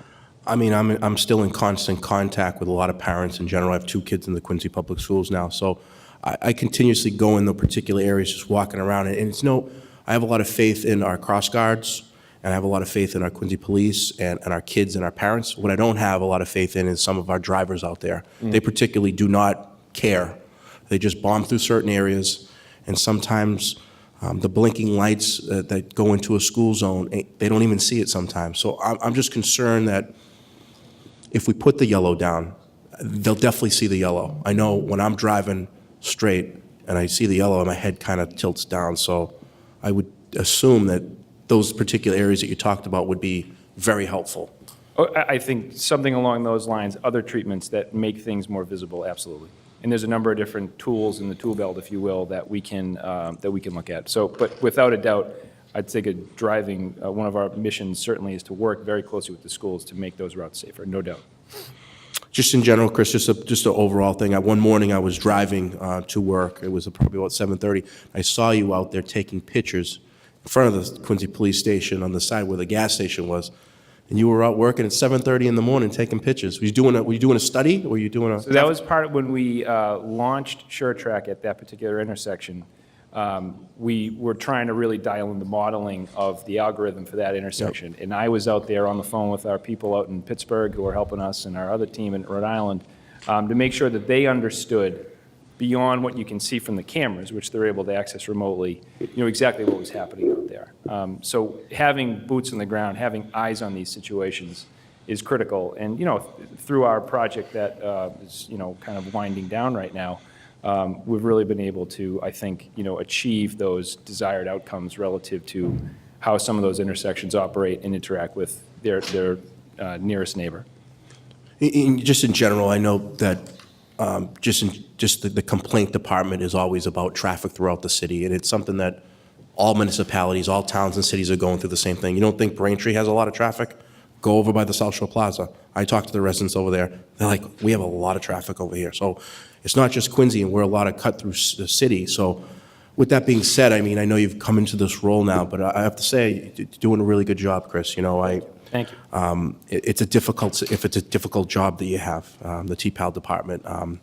I think Mike Coffey, when he came into the role, he really fixed a lot of things. I'm going to say I worked hand in hand with Mike Coffey. He fixed a lot of things. It was very hard. He had a lot of stuff he had to go back on with complaints and stuff. And he's kind of given the torch to you. And I will say with the gate opening, I drive by the gate, the Adam Shore gate all the time. And I say it's going pretty good. I've talked to some of the residents over there. How is the parking situation? Is there any ticketing action going on over there? Or We have that situation really pretty well under control. The amount of tickets that we've issued over there is negligible, as I hoped it would be. And we've seen good compliance. We've worked directly with some neighbors on a couple of issues, but there really isn't any sort of persistent issue over there. And again, what we've seen on the other side of the tracks over off of Bergen Parkway and other parts of the city, where we don't have signage, meaning we don't have a regulation, we're really dealing with, a handful of people who are probing us. And, we've been able to do some one-on-one contacting of some of these people just to say, hey, look, you're doing something that's really aggravating this neighborhood. We can go to the point of adopting regulations, but this type of behavior needs to stop. So, that's been effective to really drill down on a tactical level as opposed to bringing everyone into an area, into a program.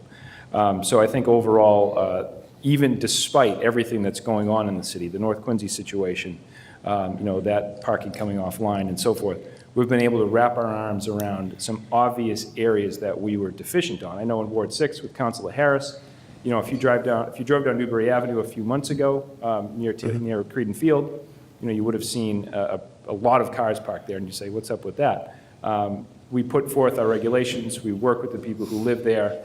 You drive down there now, those people can find a parking space, and they don't have this feeling that all these people are showing up from, sad to say it, other parts of the city mainly, but other communities as well. So I think we have that situation in a good spot overall. I just think that you're gonna have to adapt with all the different type of construction that's going on throughout the city. Your department, yourself, are gonna just have to adapt with what's going on. I know you came in front of us some time ago with the 13 intersections. How are you doing with those studies? Do you have those? 23. 23, that's what I meant. So that project, we are live at all but one intersection. We have done our preliminary round of testing on the system. The testing came back pretty favorable. It looks like we're talking about somewhere in the neighborhood of about a 13% reduction in delay overall. Certain routes have realized greater, gains than that. Other routes were, somewhat negligible improvements, but overall, roughly a 13% improvement is what we saw. Over the next few weeks, we're working with the company. There's going to be an update to the underlying algorithm that makes this whole system tick, that we believe will allow us to achieve a little bit more improvement through some of these key corridors. So, overall, it's a great project, and I think, one of the things, going back to your earlier question, we have great staff. We have great staff that can really pitch in. Ally's here right now, our traffic engineer. We have great electricians. One of them, I believe, is still here. We have great staff who really want to learn more, and they want to take on more of this responsibility themselves.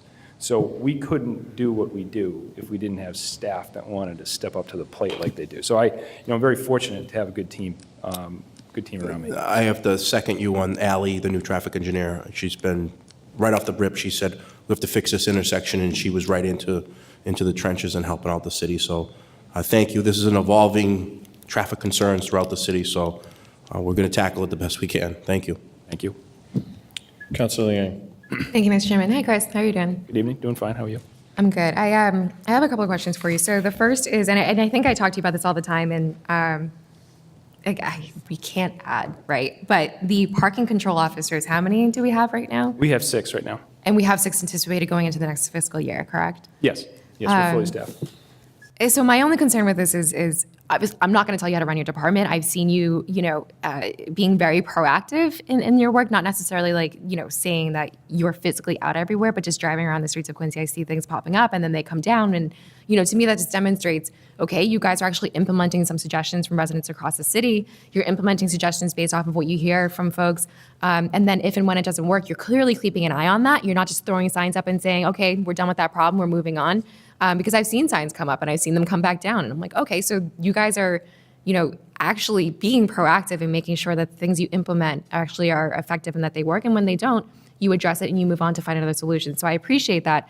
The only thing I don't see a change in is the increase in enforcement officers. I just think that, given the change across the city, not just here in the downtown, but you guys are responsible for the entirety of the city, right? And so as more homes pop up and we have more, folks in the schools and we have an increased number of residents and dwelling, there's a lot that's going to be happening here in the city with the North Quincy project coming online, the new Wollaston T station once it's finished, Quincy Center, if and when that's ever going to get done.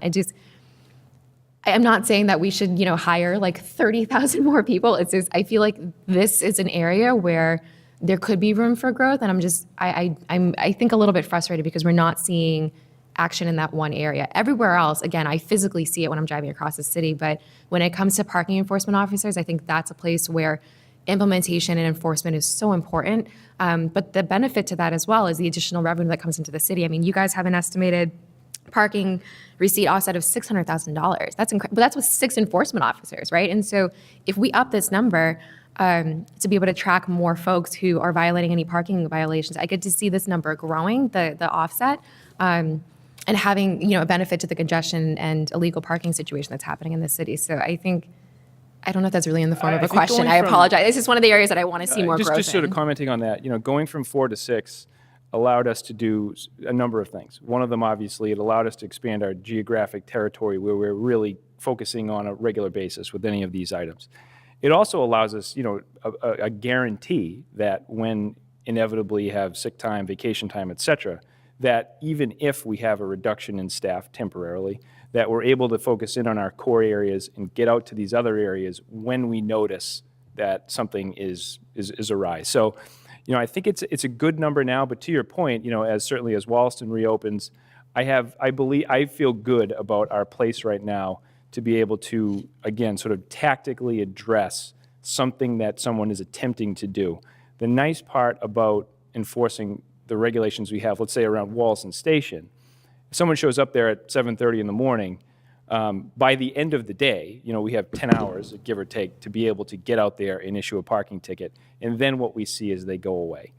It's rare to have someone say, you know what, I don't mind getting nailed with multiple tickets per week.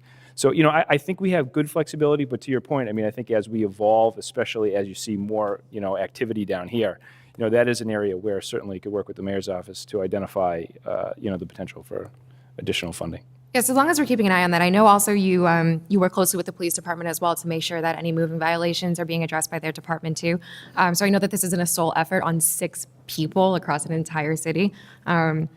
It's just I just know that given the growth we're seeing here, not just with commercial development but residential, this number going up and making sure that we have sort of more strict oversight and enforcement is not going to necessarily be a bad thing. Again, we have the offset with the receipts that come in from those tickets, so I think it's just a benefit overall. So I just, again, will always bug you about this and make sure that we have more than 6 bodies across the city, but I appreciate that you're being conservative with that and that you don't want to sort of overhire and not have the jobs there, but it is something I'm always going to bug you about. The next thing I wanted to ask you about was on the back page here for the bike lane improvements. Yes. You were looking at $50,000 for the 2019 fiscal budget, and you're looking for the same amount for this year. I'm excited to see that the number is so high, and again, just, I could see you guys actually implementing these things, physically seeing the bike lanes here in the city.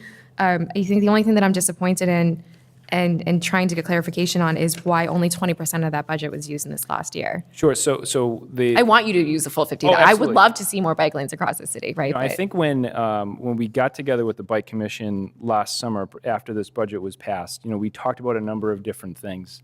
And the one area that we really drilled down on was the area on Washington Street between Southern Artery and Quincy Center as an area where we think we have good density of people, we have a wide right-of-way, and we have really good connectivity, a really easy ride, frankly, in the morning, down the hill, if you will, into Quincy Center. That road, as you probably know, was redone by DPW late in the year last year. By the time that work was completed, we were at a point where the winter was coming and the ability to apply the product that we needed to apply to do that work, really, it just wasn't there. The weather window you need wasn't there. So what that allowed us to do, actually, is work again with the Bike Committee to develop what will become kind of the first of its kind in the city, parking-protected bike lane segments, which is something you see in Somerville and Cambridge and so forth. Ally worked extremely hard with the Bike Commission folks, and I believe what we have is a far better plan than we were ready to roll with in the fall. So we have a contractor who we've lined up to do this work, and all we're waiting for really right now is an appropriate weather window so that we can it'll look like a real proper bike facility. It'll have some bollards that denote where bikes can go and where cars can. It will have some of the green paint in certain places to give that extra visibility treatment. It'll really be, I would say, the best example of a bike facility that we have. It's a $40,000 initiative, believe it or not, to do just that stretch. So as we look forward into next year, one area where we've also discussed doing a similar type of treatment is over in the Billings Road area. It's a wide stretch, extremely wide right-of-way, and it's an area where, again, relatively flat for even the novice cyclist with good connectivity up to North Quincy Station.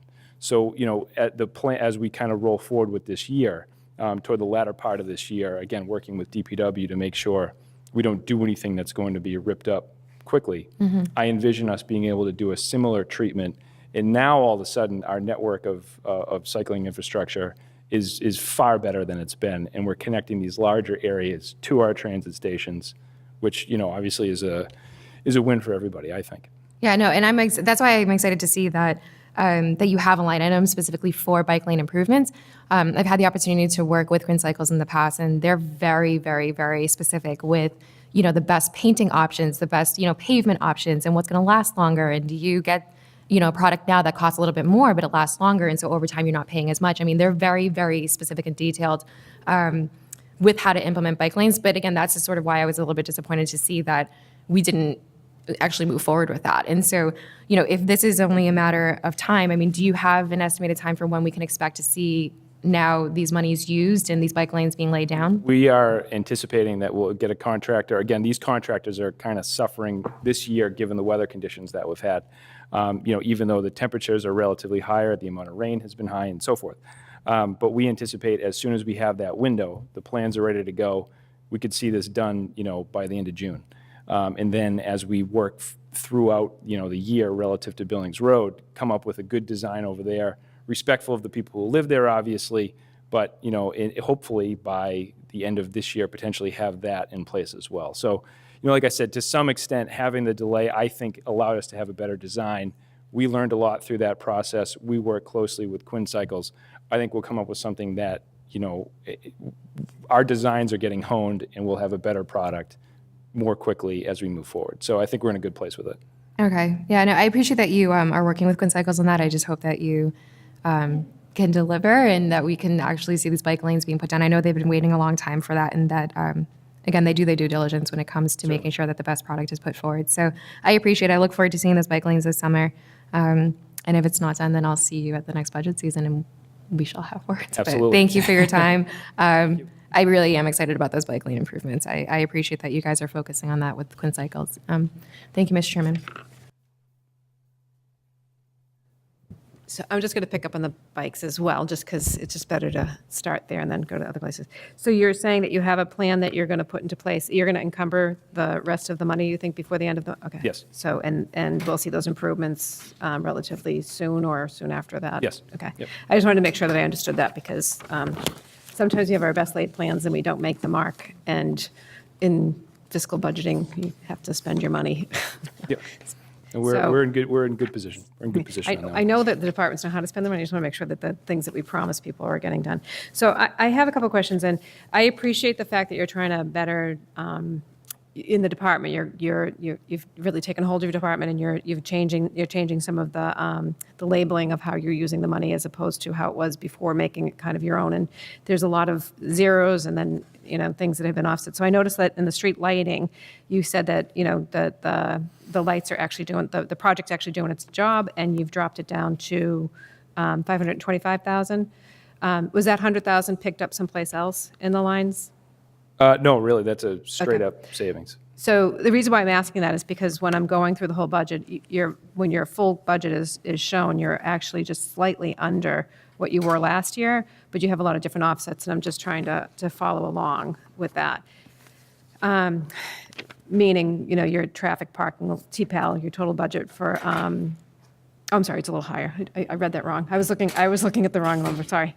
I was looking at backwards. So you're actually about $100,000 higher, correct? Overall, we are, $10,000 lower than we were last year. Okay, so now I'm going to get into more specific line items. So the rental lease space that you have here, that you have at $17,500, it's been that for the last 3 years. Could you explain what that is to me? We have a garage that we lease over on Vernon Street, which is off of Center Street. It's a very good rate for the space that we have. We're able to have our one of our bucket trucks parked over there. We don't have any garage space for it over at 55. One of your what? I'm sorry, what truck do you have there? Bucket trucks. Bucket trucks, okay. For our electricians. Okay. So in addition to parking that inside, which obviously is very beneficial for the overall, future of that vehicle. Yep. We have space in there to, for example, wire up traffic heads and so forth prior to bringing them out into the field. So it's a really good situation for us that we really, we're lucky to have it. Okay, so, and where is it located again? I'm sorry. Vernon Street. Bergen Street? Vernon. So O'Brien's Bakery right off of Center Street there. Okay. And we're renting that, right? Correct. Okay. And then in the actual year-to-date budget, you have it shown as the original appropriation of $17,005. Then you had a transfer of $4,097 and a revision to the budget of $21,597. So I'm just trying to follow that along too. So what were those? So I believe what that is related to is just sort of the invoicing that we've had with the landlord of that particular building. So we What was have the so in total, did you only spend 17,500, or did you spend? it's 17,005 divided by 12 is what the rent is. Okay. So I think we just were, the landlord, I believe, was a little bit in arrears on invoicing us, thus the reason. We knew it was coming, we carried it over, transferred it in, and were able to pay for those months at a later date than you would anticipate. Okay, so next year will be current, will be 17,500 divided by Correct. 12, okay. All right, so then the other question that I had was, it's similar because I'm just trying to follow along with what some of this is. So in the contracted line item, define the contracted line item. In your contracted line item, you actually went down to 0 this year, correct? So what we really did is we wanted to rename that contracted account to more accurately reflect what we do with those funds. Right. And we renamed that on the first page, Signal and Accessibility Improvement. So it's not necessarily a dramatic shift in exactly what we do with those funds, but it is a more accurate representation, I think, certainly to the public, of what it is that this department does with it. And that signal, that's a new signal system that we have in play, or no? No, so specifically on signal and accessibility improvement, $200,000 there. We aim to do the Washington Street at Southern Artery project, as well as the Greenwood, Old Colony Ave at So these Beale are some of Street. the new systems that you're going to be putting in, lighting systems. So specifically over at Washington Southern Artery, what we're really doing over there is making accessible the existing median island nearest to Ted and Betty DeCristofaro Park. It doesn't have ADA accessible ramping. It's not appropriately sized. Really isn't doing a good job for our people crossing over there. So that is a portion of the funds. And then additionally, we want to build an island in the middle of Beale Street over there at that Desire line across Beale coming up from Coffee Break.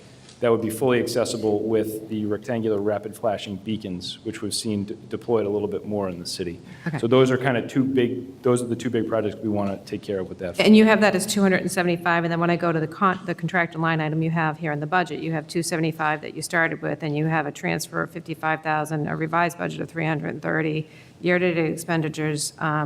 Again, you're within your budget, but you've transferred money in. Where was that money coming from, and what was that for? So what we saw over there, I And this is believe- money that you're transferring in from your own budget into Correct. other line items. So it's not like you're spending, I'm not suggesting by any means that you're spending other money, but you're transferring money within your budget into other line items to cover certain things. So I'm just trying to figure out what did we not use it for? Because when you transfer line items like that, it's a little hard to It's really say. typically what we see there is work that spans fiscal years. Mm-hmm. So we have contracts that are worded, we have kind of open-ended contracts where we know, generally speaking, the type of work that we're going to do. Mm-hmm. We open up purchase orders off of those contracts.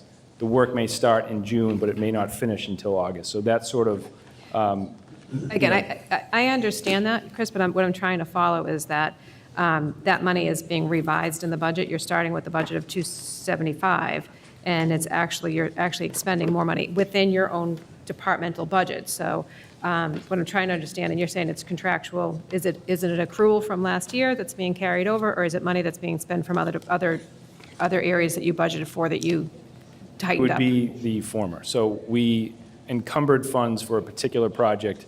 Didn't in pay that- until the next year? It didn't finish, didn't get invoiced, whatever the case may be, until that later fiscal year. Okay, so in all of these situations, these are encumbered situations, right? Right. For the most part.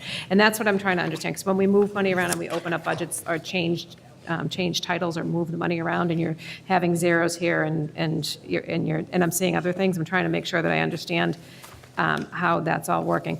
Now, for some specific questions, I know that you've done a lot of work, and you came back and did your fall update. What are some of the projects, and you just mentioned the Washington Street project, but like last year, it was the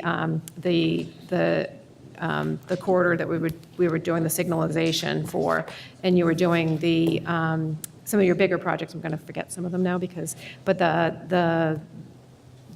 the gate, for lack of a better term, I can only remember it's the gate lighting that was over there, and the parking, the residential parking. So what are some of the initiatives that you'll be doing that we'll see coming up in 2020, other than the Washington one that you just mentioned? So one of the things that we want to do, building off of, I would say, the success of the upgrades that we saw in Quincy Center, is to continue to be able to make detection upgrades, particularly in the Wollaston area, in collaboration with the opening of the station. Also, just, we were at that, I believe you were there too, Counselor, the community meeting that we had in Wallaston a few months ago. There was a lot of talk there, a real desire, you could see it in people's faces, that they want a safer, more, they want an improved experience for pedestrians. That intersection at Newport at Bealford, that's coming up, a pedestrian cycle is coming up 80 or 90% of the time during the better part of the day. So that's an area, that corridor, we want to make improvements over there to our Talking detection. at the top of the hill and. Exactly, so Newport at Beal, improve the detection over at Brook and Newport, improve the detection over at Greenwood at Beal, Hancock at Beal, and then going down to Hancock at Elm, and as you work your way toward the north there, over at Willette Street and Hancock Street. Yeah. Working hand in hand with DPW to make sure any work that they do doesn't impact any of the work that we do and vice versa. Right. So that's an area where we absolutely need to make improvements, and we have the ability to do that in this upcoming fiscal year. Do you think that will be work that's done prior to the MBT opening or after? I'd say, concurrently with it, Yeah, I mean, it'd be great if it could be done concurrently, because it's been such a disruption over in that area that it's one of those things that I would hate to see the T open and then now start our next project. Right. Because it's been a struggle over in that area in particular. And it is one of the most dangerous, there's many dangers, let me take that back. There are many dangerous areas in Quincy, but that particular corner, we've had fatalities at that particular corner. It's just extremely dangerous when I'll say it one more time, it's extremely dangerous.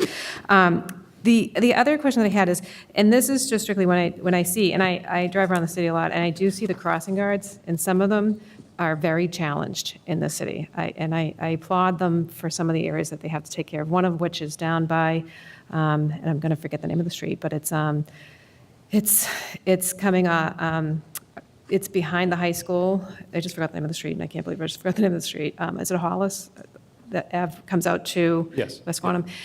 There's like 5 little different intersections there. Are we ever going to do anything to that? Because that is a really difficult section, or just put signage up for some, because it's just incredible. The person who has to handle that particular area, I'm convinced. One of the items that we have looked at, and I think we would likely have a recommendation before this body, is to specifically eliminate the ability to take a left out of Newbury Avenue onto East Quantum Street. Yeah. That is probably the most dangerous move over there. It's the least amount of sight distance. It puts you at the most risk. Yeah. So that is definitely something that we have looked at and likely would want to recommend to this body, upon a little bit closer inspection with everyone, all the different stakeholders over there. But that is definitely a move that we think would enhance the overall safety of the intersection. And then, and I agree, I'm just bringing up just the different various areas that we've seen, and then that I've seen, not we, it's we being my family driving. I have another driver in the family that's learned how to drive, so I hold my breath. She likes to go to the corner of the sidewalk. The other one likes to drive in the middle of the street, so this one's more noticing what's happening on the sidewalks. I think is it Hospital Hill that you have some of the beacon lights that just got put in? Is that? We have installed the lights, and we have an issue with the connectivity between the two of the lights. So those aren't operational just yet, but we're working through that with our team. Those are the rectangular rapid flashing beacons, which is a more appropriate application than the full-blown, what we used to have. Yeah. And then down on, and again, it's at Southern Artery, I think it's Southern Artery. I think it's right across the street from where the Wallaston Cemetery is. Is it Greenwood? There's a crosswalk there there's no cross, it's just a crosswalk. It's very dangerous down. There's a lot of areas in the city that with the extension from the lights to be able to walk to a light to cross are very dangerous. So are you assessing some of those areas where you might be able to put those types of crosswalks in for families that are trying to cross the street? Absolutely. When we look at some of these areas, the idea of a curb bump out is certainly something that we would advocate for. We're working closely with DPW where the opportunity arises when they, for instance, have a water main project. Instead of restoring existing, where are these areas where we can potentially install something like that to narrow the crossing down, improve visibility for everybody, which again, lends itself to people potentially letting their kids walk to school, et cetera. Yeah. I guess the reason why I'm asking you this, Chris, there's a lot of different things. There's so many things that are going on in the city. And all of these things are, conversational type things, but we don't know where they're mapped out as to how they fit or don't fit into what your plan is year to year, or if they don't. Like many things that we say is like, well, there might be a street being picked, that you might be looking at the DPW of how they're doing it. I would just like to have a better understanding, and it goes within your budget, but it's also as a department head of how you approach some of the projects. Some of the big ones I can understand, some of the other ones I'm trying to understand, if residents call and they are looking to have certain things done, do they automatically get done, or how do they go about getting into a queue for being recognized for a potential issue for the streets and traffic? I mean, every time someone calls, and when I say every time, I don't mean half the time. I really do mean every time someone comes in, we give them a fair hearing based on what they're telling us.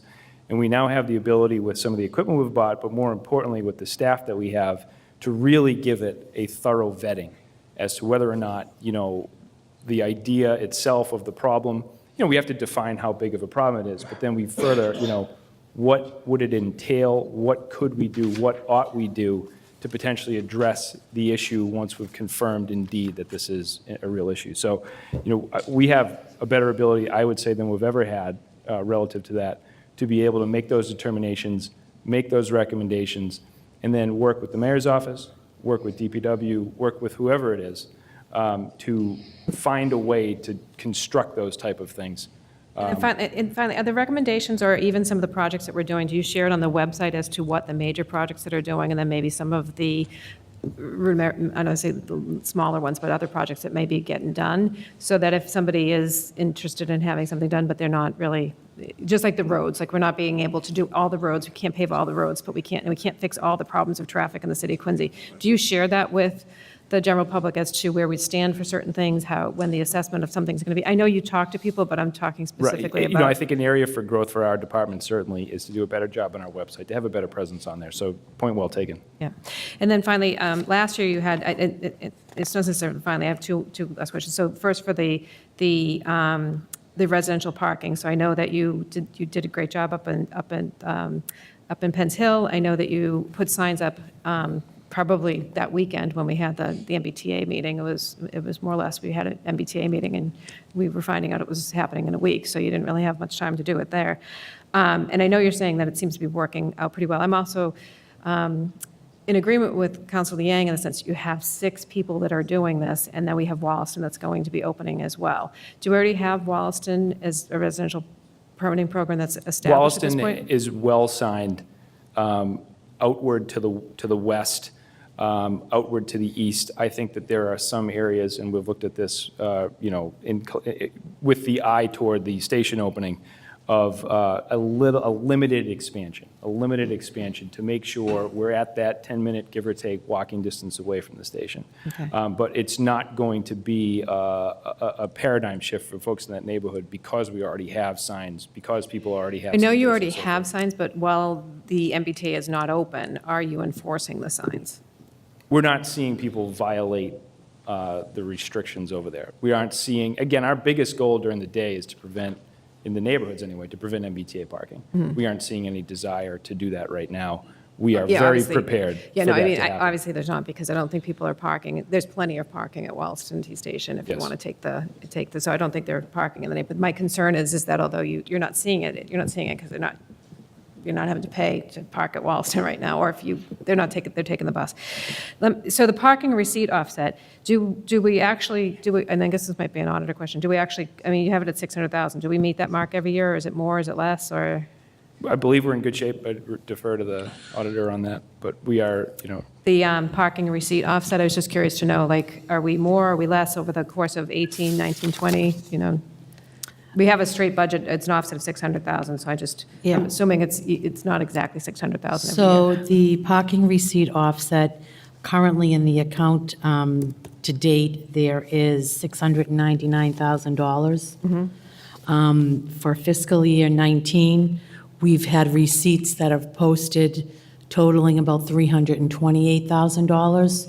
So if I'm to look at fiscal year 20, I'm not sure that you will meet the $600,000 because those are revenues that come from the Hancock lot and Ross Garage, which, I believe to that point, Madam Auditor, as the garage opens and we get back to a much different position relative to overall amount of parking, we do anticipate obviously different rate structures and so forth, that, the overall quantity of parking and the overall revenue that we charge, I think that we forecast certainly in the future that we'll be in good shape.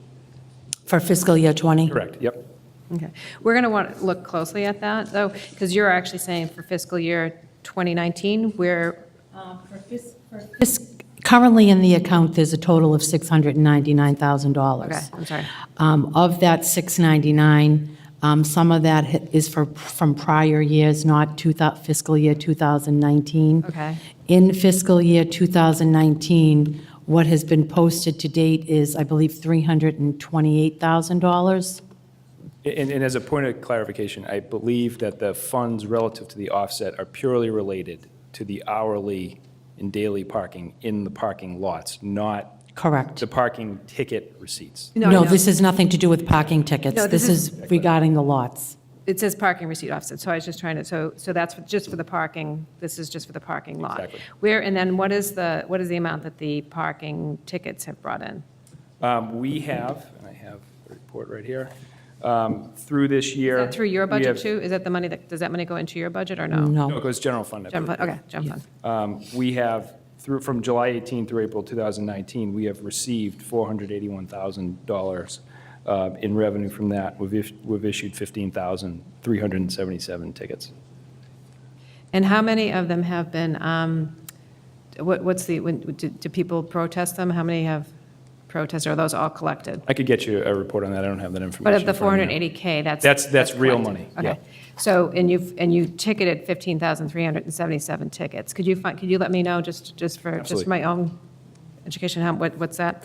And then, I think that is it. Thank you very much, because if I have any other questions, I'll be happy to give you a call. We have talked, and I'd be happy to give you a call. And one of the other things I'd like to thank is that you have been responsive for some things where I have referred things to you, and as far as I'm able to tell, you have been, for the people that I have had to refer people to, you have been responsive to. I do know that the last thing I was going to say is that the frustration still is out there. This isn't a pretend frustration, and a lot of times people get even more frustrated, and I'm sure you know this, that we are oftentimes telling people that the traffic is our cut-through traffic, when in fact it's also man-made traffic, because we don't have parking in the city, because we've added enormous amounts of new residential in the city.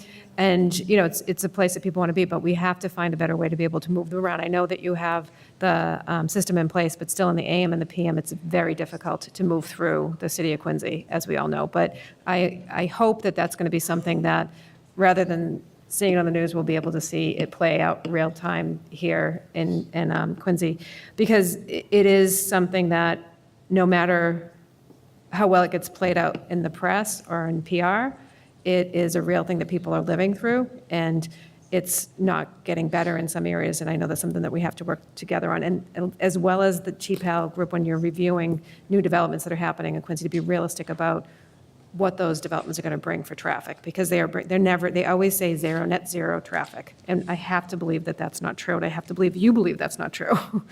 So that's something that I think we need to be more realistic about, so thank you very much. Thank you. Councilor McCarthy. Thank you, Mr. Chairman. Good evening, Mr. Casani. Good evening. No, great job last year, this year, all over the city. Thank you. North Quincy, the Wollaston T, the gate. You've up and beyond the call of duty, and things are working fine. To just flip back to Ward 1 a little bit, and I know we've had several conversations on many intersections, signs, and everything else on the C Street corridor. You talked about Darrow Street at the church. Can I get that again one more time on a timeline and your thoughts about that? That is work that we intend to do in the, immediate short term. So, have it in place before school, certainly, have it in place over the summer. So that'll improve the visibility of all of the traffic signals that are out there. It'll improve the functionality and the compatibility, compliance, and accessibility for all the buttons. And it'll just be a far more visible, safer situation once we're finished. Okay, no, that was my only question. I know you came by me early on quick with it, and I know we've talked about it, and I know I've talked with the PTO folks at Atherton and Howe, and a lot of people that come in off of C Street.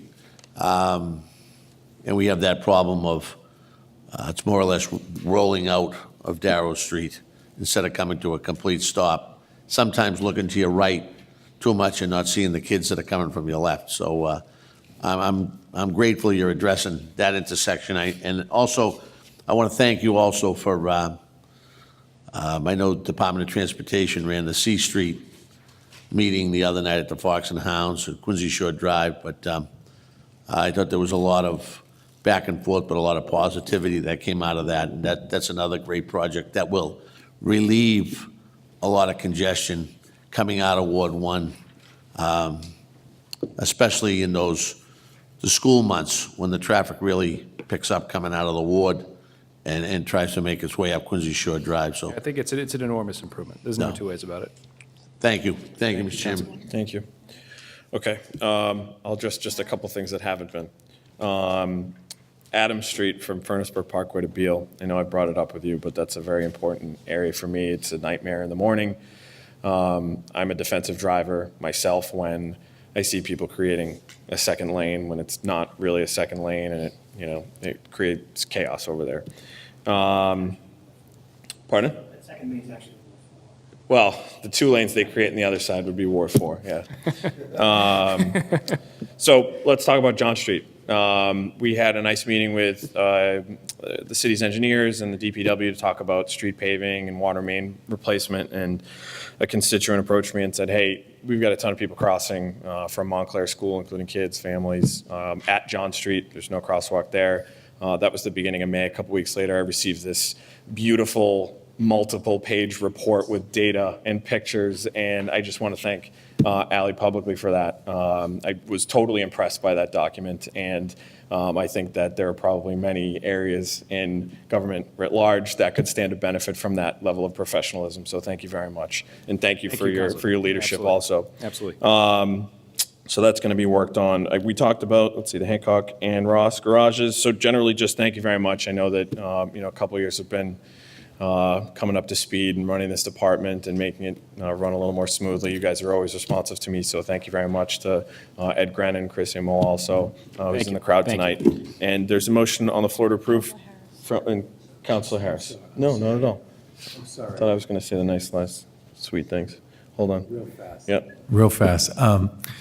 You already touched on North Quincy. What you've done in North Quincy, I have to say, thank you very much. When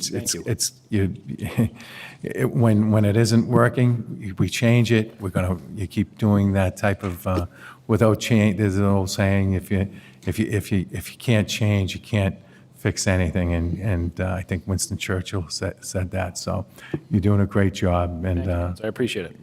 Thanks. And you got those signs in one day with those kid signs that I asked you for. That's incredible work. So thank you. Appreciate it. So Thank much. you. Thank you. Thanks, Councilor Harris. All those in favor? Oh, and Councilor Palmucci. One day over in Ward 6, huh? That's how long it takes to get signs? I'll keep that in mind next time I request a sign, Mr. Casani. I just wanted to say I thought you were doing a great job, but I wanted to say I thought you were doing a great job. It's so nice to have somebody of your professional caliber, working in the city. We can certainly, you make him look good, he helps make us look good. And the way in which you guys address problems very proactively, you're very quick to respond, maybe quicker in Ward 6, but you're pretty quick in Ward 4 too, and I appreciate that. I mean, for residents to contact us, we're not traffic engineers, we're not the traffic department. They contact us because they don't know who to contact, and we contact you, and from just about everyone I hear from, it's always a positive experience. You guys are open, listening to folks and trying to find workable solutions for the residents. We dealt a bad hand here. It's an old city. The roads were not designed for modern use and the amount of use that they get. So you guys do a lot with the very little, and I just want to thank the both of you. You more than you, but you some too, okay? Thank you, Councilor. Appreciate it. All right, so all those in favor? Those opposed? Ayes have it. Thank you very Thank much. you so much. Thank you. All right. Next, Natural Resources Department, Commissioner Murphy.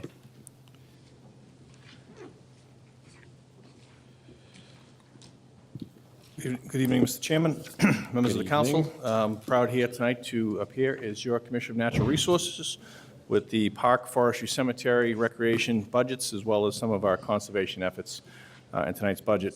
Certainly on the park side, we're trying to balance our daily operations over the course of the last few months, providing clean, safe parks, playgrounds, beaches, supporting special and community events, beautification efforts, and much more. We maintain more than 75 different properties, including 42 parks, 10 beaches, 25 brand-new or soon-to-be brand-new, thanks to the council and CPC and the mayor, new playgrounds, 19 different school properties, tennis courts, basketball courts, baseball fields, softball fields, flower beds, and more. We're in the process of managing the $27 million capital investment bond approved by this council and the more than $5.3 million approved to replace playgrounds in every neighborhood in the city. All spring, we've been working hand in hand with the Boston Cannons, the first professional sports team to call Quincy home. They are investing, as you know, more than $1.5 million in upgrades to Veterans Memorial Stadium, but most importantly, our children will benefit not just from the upgraded facilities, but also from the camps and the clinics and the mentoring that the professional sports team will do for our youth programs. Over the course of the last couple of months, we have implemented systems that will make these departments perform to standards expressed by the mayor and expected by this council and the public. We have implemented reporting requirements for our cutting crews, our watering crews, and our trash crews. We are tracking daily which fields are marked, lined, and prepared for all youth and high school sports. We've assigned weekend crews to help our youth sports team play on properly maintained fields. We have new vehicle diagnostic equipment to make sure our trucks and equipment are running properly. Our vehicles now have GPS capabilities, which help us ensure our trucks are where they're supposed to be and traveling through the city in the most efficient routes possible. We're also working very closely with Superintendent DeCristofaro on school maintenance to make sure we avoid all of our schools during MCAS tests.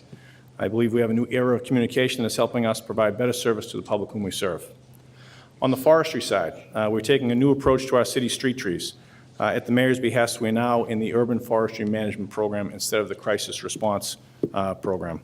We're in the process of developing a full urban forestry management plan. Instead of responding to issues and complaints, we are launching a proactive preventive maintenance plan. Having our arborists and their crews systematically work their way through our neighborhoods and perform the preventive maintenance our trees require to thrive as an urban forest. There's a proposal in this particular budget for a tree warden that I hope will be an integral part of that. The support of this council improving funds for a hazard tree mitigation program over the course of the last year was instrumental in allowing us to catch up with a significant backlog in the forestry division that lasted for years. I cannot overstate the impact of the support of the council in helping us catch up on really some of the largest hazard trees throughout the city. In a time of climate change, our urban forest is critically important, not just to our neighborhood aesthetics, but also to our local environment. If the new tree warden position is approved, we will launch the city's first true tree inventory, cataloging every tree, its size, species, and condition. And with the help of the city's new robust GIS program, we have the technology to grow the impact of our urban forest. We have every street tree mapped out, and we will conduct the field work to complete the city's first ever full tree inventory. In this park division budget is also a new environmental earth scientist position that will help protect our invaluable environmental assets from the salt marshes of Howes Neck and Post Island and Adams Shore, Germantown and Pascagoula Park, to the forests around Faxon Park and the Hobart Street Bog, Furnace Brook, Blacks Creek, Butlers and Sailors Pond, and the marshes around Marina Bay and Squantum. In our cemetery division, I'd like to recognize, I'm joined tonight by Cemetery General Foreman Scott Logan, who's with me this evening. I want to congratulate Mr. Logan and all of his crew for an excellent job this past weekend. The cemeteries are obviously very active around the Memorial Day holiday. I know many of the councilors attended the ceremonies there, and the cemeteries have never been in better shape. So I want to thank Mr. Logan and his crew for their work. This budget allows us to continue to maintain our 3 active cemeteries at Mount Wollaston, Pine Hill, and Hall Cemetery in West Quincy, as well as our 3 historic cemeteries with Hancock Cemetery right outside, Sailors Home Cemetery in Wollaston, and Snug Harbor Cemetery in Germantown. In our recreation division, we're expanding our successful programming under the direction of our new recreation director, Michelle Hanley. Michelle hoped to be here tonight, but a family situation called her out of state and she couldn't be here this evening. Mayor Koch has proposed an additional $100,000 for mitigation funds, marijuana mitigation funds, to expand our prevention programs for our middle school students. And Michelle has a very robust programming schedule, camp program, summer program schedule planned in this budget. You may be familiar with our successful Prevention First Friday programs that were held over the course of the winter at Central Middle School. The model was so successful, we're looking to expand it to other parts of the city and other days of the week as well, too. In honor of our former rec director, Barry Welch, who used to appear before here for about 10 seconds every year during his budget, he asked me to say that our rec budget funds are all Quincy residents, 99% of whom are college and high school students. It's a local stimulus package for Quincy families. So he asked me to make sure I get in that line. So with that, Mr. Chairman, if you'd like me to get into the specific budgets. Thank you. We'll start on cemetery. Motion to approve. All those in favor? Those opposed? Ayes have it. Next portion is the Division of Parks and Forestry. Motion to approve. Motion to approve on the floor. On the motion, Councilor Liang. Mr. Chairman, good evening. How are you? I'm doing great, Councilor. Thank you. Good. So I just wanted to ask, because I ask this every year with it, not every year, I guess from last year, the last line item under contractual, the improvements to trees.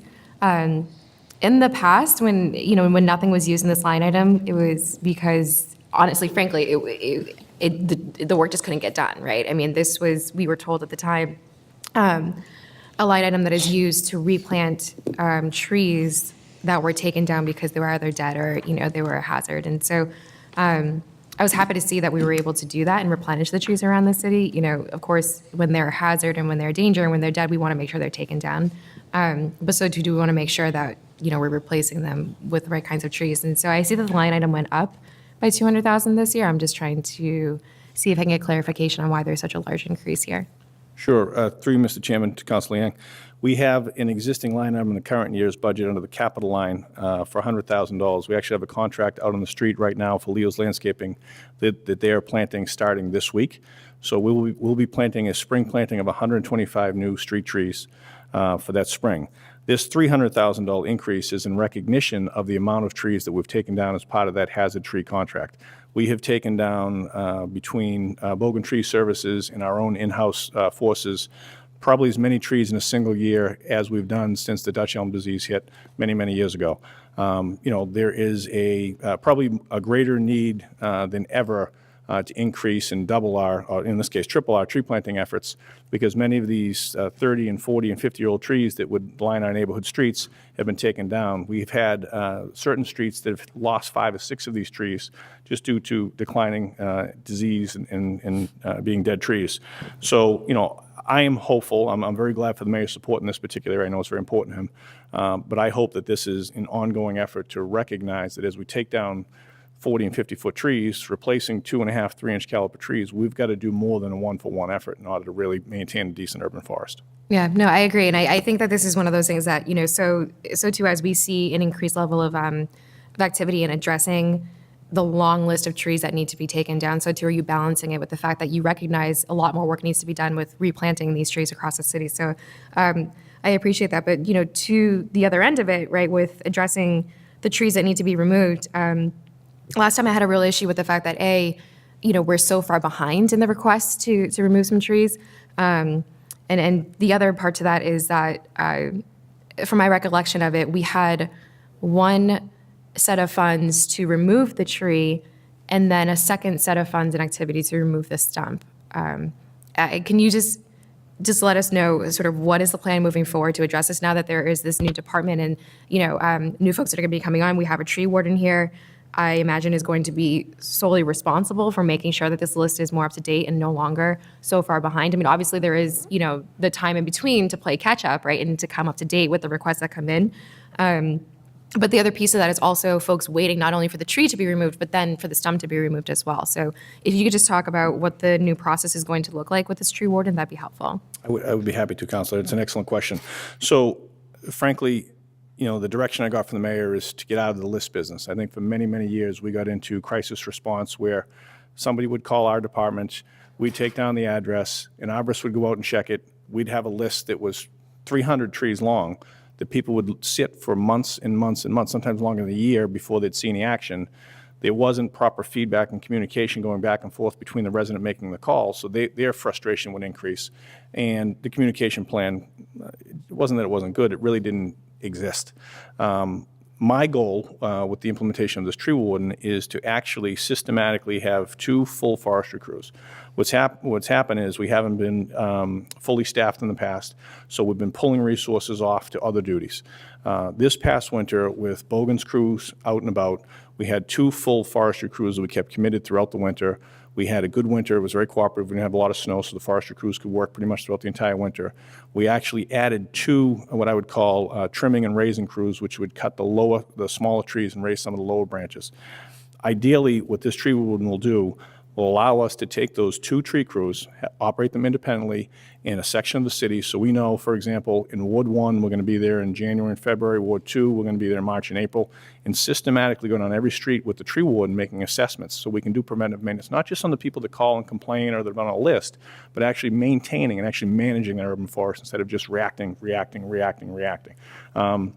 One of the other systems I want to get into place is the better communication strategy with, for example, a door knocker. So when the tree warden goes and does an assessment, if you were to call the office, the tree warden would go to inspect the tree in front of your house. They'd make an assessment of the tree in an expectation, a date range. Okay, you can expect us to be here sometime in the month of April. And then here's the number, here's the email in which you can call. That tree warden would be responsible for interacting with that community member to make sure that, if there were an issue, that they would be responsible to follow up. One of the breakdowns that we have as it relates to forestry service isn't just the lack of response, lack of communication. Sometimes the resident doesn't like the outcome of the decision. Chapter 87 has us protecting healthy shade and street trees. We can't take them down without a public hearing, without a very good reason. Sometimes people have a variety of different issues with trees, whether it's ruining their lawn, or they don't like leaves, or the squirrels, or issues that we probably technically aren't legally allowed to take down the tree without having a public hearing and even then discussing whether that's the right thing to do. So a lot of the issues that I'm finding when I speak to people over the course of the last 3 months, I've been on the list for a year and a half, been on the list a year and a half, really is a breakdown in our communication. We really have to let the resident know, no, we've been to your house multiple times. It is a perfectly healthy tree. What are the issues surrounding that tree? Because the tree really belongs to the entire public, not just the person that lives in that house. And that's difficult for people to hear sometimes if they're looking at it every day, if they're raking the leaves. So sometimes that's a little bit of the disconnect, but we have to improve our communication plan. And I think the tree warden position will help us do that. Okay, well, then that also help to facilitate the relationship between the company that we're contracting with to take down the trees and the company that is removing the stumps, because again, I know that that has also been an issue in the lead time between when a tree gets removed and then a stump sits there for quite some time. So that's the other issue I have too, is that not only is it taking a while for the trees to get addressed, whether they get cut down or not, just getting addressed and then that being communicated to the resident who brought it up, but if and when a tree does in fact get taken down, then there's a long lead time before the stump gets removed as well. And yeah, I think again, and correct me if I'm wrong, but from my recollection of that conversation, it was, well, it's so expensive to have that company come out one at a time to remove those stumps that it's better to wait to have a number of them to have it, be financially responsible to have these folks come out and remove the stumps. But this just doesn't seem like the best system. And having a tree warden, again, I would expect that this person can help mitigate the lead time between those two things happening. I agree with that. The stump grinding is the dirty part of the business. The real money for the tree companies are in taking down the trees. The stumps, the equipment breaks down very easily. It's very difficult work. So it's typically the work that the tree contractors will schedule when they don't have the other work to be done. And frankly, I've been very frustrated at being at the mercy of some of those private contractors. We've investigated whether we can do that in-house to actually speed up that exact process, because I'm at the point now. I was just going to ask, is that something that we could do? It could be. I mean, there are costs associated with that. The equipment breaks down quite frequently. The teeth come out of the machine quite frequently. But I'm at a level of frustration when I drive down streets. I drove down one street last night, and there were 5 stumps in a row. And I don't like the look of it. I'm frustrated with our ability to get the contractor in. So I'm at the point now where I do think there is a cost-benefit analysis that's actually increasing on the benefit side based on our inability to get more out of stump contractors. We've actually gone out and hired multiple contractors now because the stump contractor we had isn't doing the work we want them to do. Yeah. Well, I appreciate that, you're looking into that, because again, that is something that, I would hope is going to be something that the tree warden can bring to the table, if and when that person starts, is be able to look at that and assess, long-term, again, is it more beneficial for us more cost-effective to do it in-house rather than continually contract it out with folks that clearly, some of them do a good job, some of them clearly don't, and the work needs to get done. The money is going to be there for it, but we just want to make sure that it's going to be effective if we appropriate those funds for it. So that would be something I'd love to keep an eye on as well and work with you on, is to make sure that if the best route forward is to have that done in-house, great, let's explore that and let's get that done. And the other thing is the increased communication with folks when a request does come in, whether or not it comes down, the response is something that should always be done, and it sounds like that's what you're working towards. And similar to what Councilor Mahoney was saying earlier about TPAL, we have Brian here now. I think that with the new email system that he's got going on, he clearly is looking for better ways to advance our communications with folks across the city, right? Like through our website, through email services. And so have you worked with him or, considered talking to him about how you can use what they're implementing in the IT services to better communicate with residents across the city? Again, dropping the notes and saying, we'll be here within this time range is a lot better than the complete silence that currently happens or had happened. So that's wonderful. But I think also creating some sort of like electronic, tracking of this for other folks to be able to look and say, okay, well, before I report this, let me see if it's already in the queue. I think that would be really helpful for us to also direct residents when they come to us and ask for help as well. I agree. Are we going to? Well, I agree that that's something worth investigating, almost a 311 system where the public can see what trees have been called in, what action is going to be taken. So it's not just a list that's maintained in the Park and Forestry office, but actually there is some feedback, if you will. So we've just recently started actually taking emails from folks when they call, and we had an old form that had their name, address, and phone number, and that the assessment of the tree would go on it. What I suggest is we need to follow up when that comes back to the office, that we have to send an email back to the resident that called. This is what we intend to do. This is when we intend to do it. So we've got probably the first baby step in that direction, but I do think that what you're describing is probably where we need to end up going. Yeah, that would be great. And again, similar to what I said to also Chris and TPAL just now too, is that I've seen them implement some things and it doesn't work, and they come back and they, address it. They'll take down the signs, they'll put up other signs. And so that's something that I would expect to see too, right? With this sort of reorganization of the department, bringing on folks who can be specialized in particular issues that are growing issues in this city.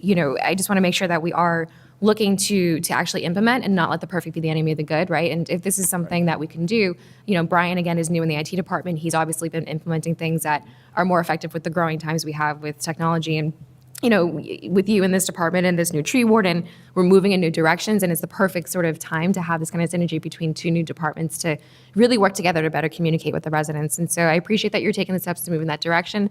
I'd love to see it implemented sooner rather than later. And again, if that's not the best way to communicate, we can explore other options, but just given the timing on this, I think it'd be a great opportunity to try to implement some new ways to communicate with residents for requests, for results, what's going on with this tree, is it coming down, is it not?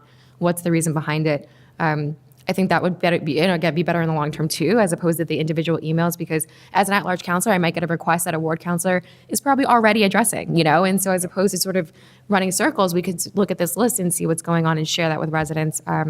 I think, again, just, it really helps to be able to better the communication strategy. So I appreciate you considering that. I would love to see something worked out with that sooner rather than later, and hopefully we can find something that works well. So thank you for your time. Thank you, Mr. Chairman. God bless you, Chris. Councilor Palmucci. Thank you. Good evening. Evening. So what's the current system when someone has a tree request? Is it different for removal or planting? Let's use removal or trimming, right? What's the process? It's not entirely different, Counselor. So essentially, Let's start with Counselor Liang calls you and says, this resident needs a tree request, and you say, Counselor Palmucci's already told me about that. Then what happens? we're talking about the one we have today or the one we had a couple of weeks ago or a couple of months ago? Starting today. Okay, starting today. So council would call me, say I live at 1305 Hancock Street, I've got a tree in front of my house, I need the, I think it's dead, there's dead wood in it, a branch fell and it has to come down. We would make a note, we'd take down the name, the address, the telephone, and the email address. The arborist, we have a slip that we give our arborist. The arborist, when they're not taking down trees, usually on a rainy day, will go out and make some inspections. That probably happens this spring more often than usual because of all the rain we've had. But that's not something we have available on a daily basis to do the inspections, just based on that's the same person that's out doing the work right now. So 3, 4, 5, 6 days later, the arborist will go out, they'll make an assessment, they'll write in a slip, dead wood, take down main leader, whatever it may be.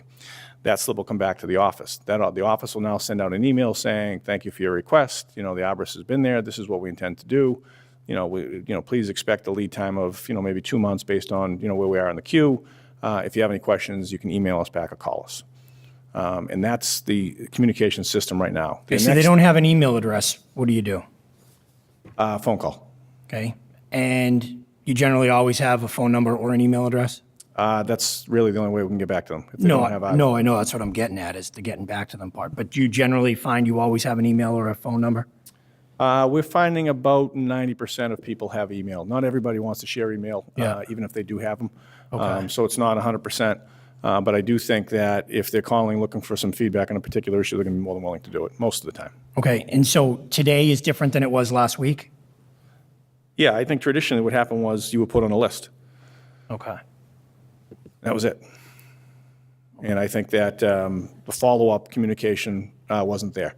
I don't think we had the resources to keep up with it. I do think, again, I mentioned it earlier, that contract that the council approved has really had us take a very, very large step forward, combined with a very good winter, maintaining multiple crews out there. So, we can see the light at the end of the tunnel. We're not there, but we can see the light finally.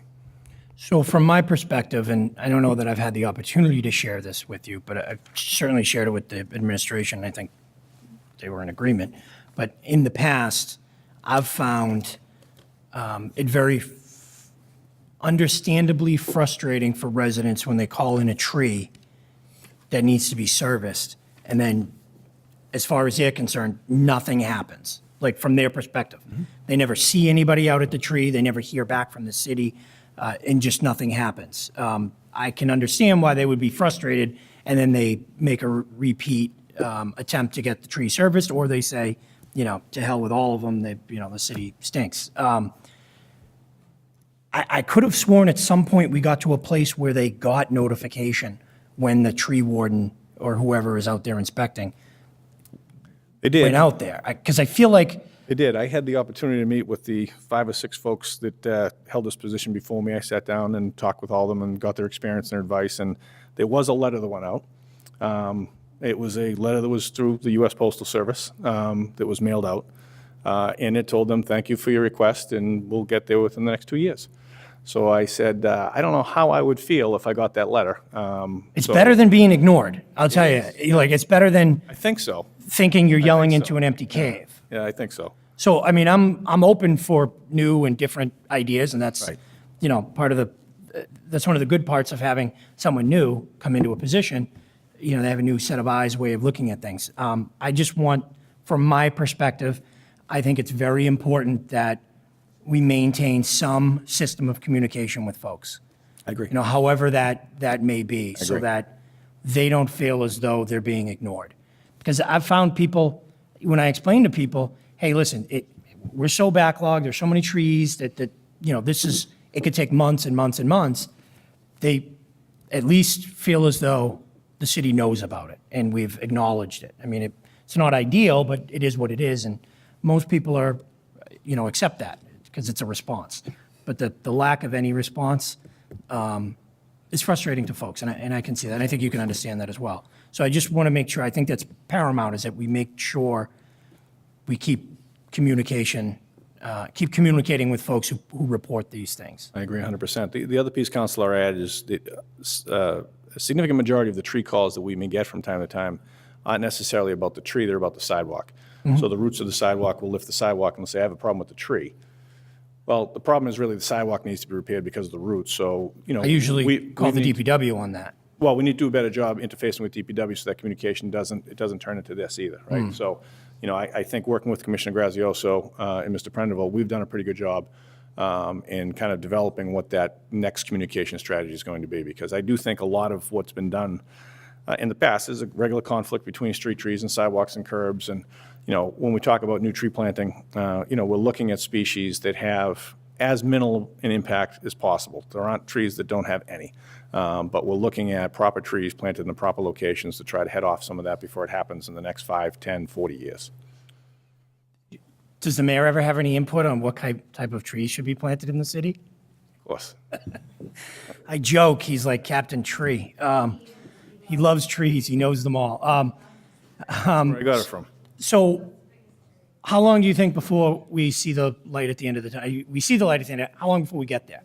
Before we get to the Again, tunnel? I'm counting on this council's support for the tree warden position. That'll accelerate the assessment piece and allow our arborist crews to move quickly through those neighborhoods. I want to get to the point where we're doing systematic preventive maintenance in our neighborhoods instead of reacting to this neighborhood and then driving across town to this neighborhood and then answering this call over here. If we can move down streets and be efficient, I think we can get there a lot faster. And I think with the addition of the tree warden position and maintaining 2 full forestry crews, I think we can do that this year, this fiscal year. Okay, that's great news. And again, I can't overstate how important the Bogan tree contract was. Bogan is dealing not just with 300 trees, but 300 of the biggest trees that would have taken us multiple days to clear. So the support that this council did of that particular initiative is why I feel confident speaking this boldly when we've been behind for years. How are you tracking? So I like the systematic approach. I always think that's a better way of doing things than the squeaky wheel approach, which we so often have to do in, municipal government because of limited resources. It's you go where folks are complaining about something the most rather than perhaps where it's needed the most. So how do you plan on keeping track of, if you do a systematic approach, would that be through any type of technology? I mean, I think at one point, not too long ago, before your tenure, we were still on paper and pencil and tracking. Right. So the city has, I was blown away by the city's robust GIS system. They did a very recent flyover, and they have plotted every single street tree that we have. We would use that as the basis. Our tree warden would connect with our GIS folks. I've actually recruited some grad students from some of the local colleges this summer to actually put boots on the ground to work with our new tree warden to do a thorough inventory of size, species, and condition of hopefully every tree in the city. So what I would like to do is I'd like to have those GIS capabilities where you punch up 1305 Hancock Street and you know that there's a pin oak that's 46 feet high, it's got some dead wood, so that we have that type of information and access. And as the work's being done, that's being fed back into the system by the tree warden.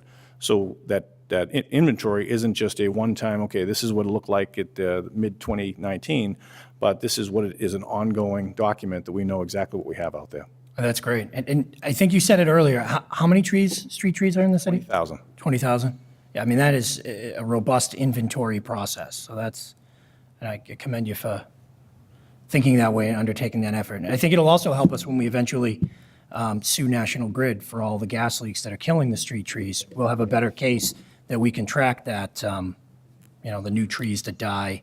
We've also gone after them for the work that they're doing in the utility wires, and they've agreed to make limited restitution based on some of the real bad hack jobs that they've done. But Wollaston Hill was one area, by Cohen's Funeral Home is another.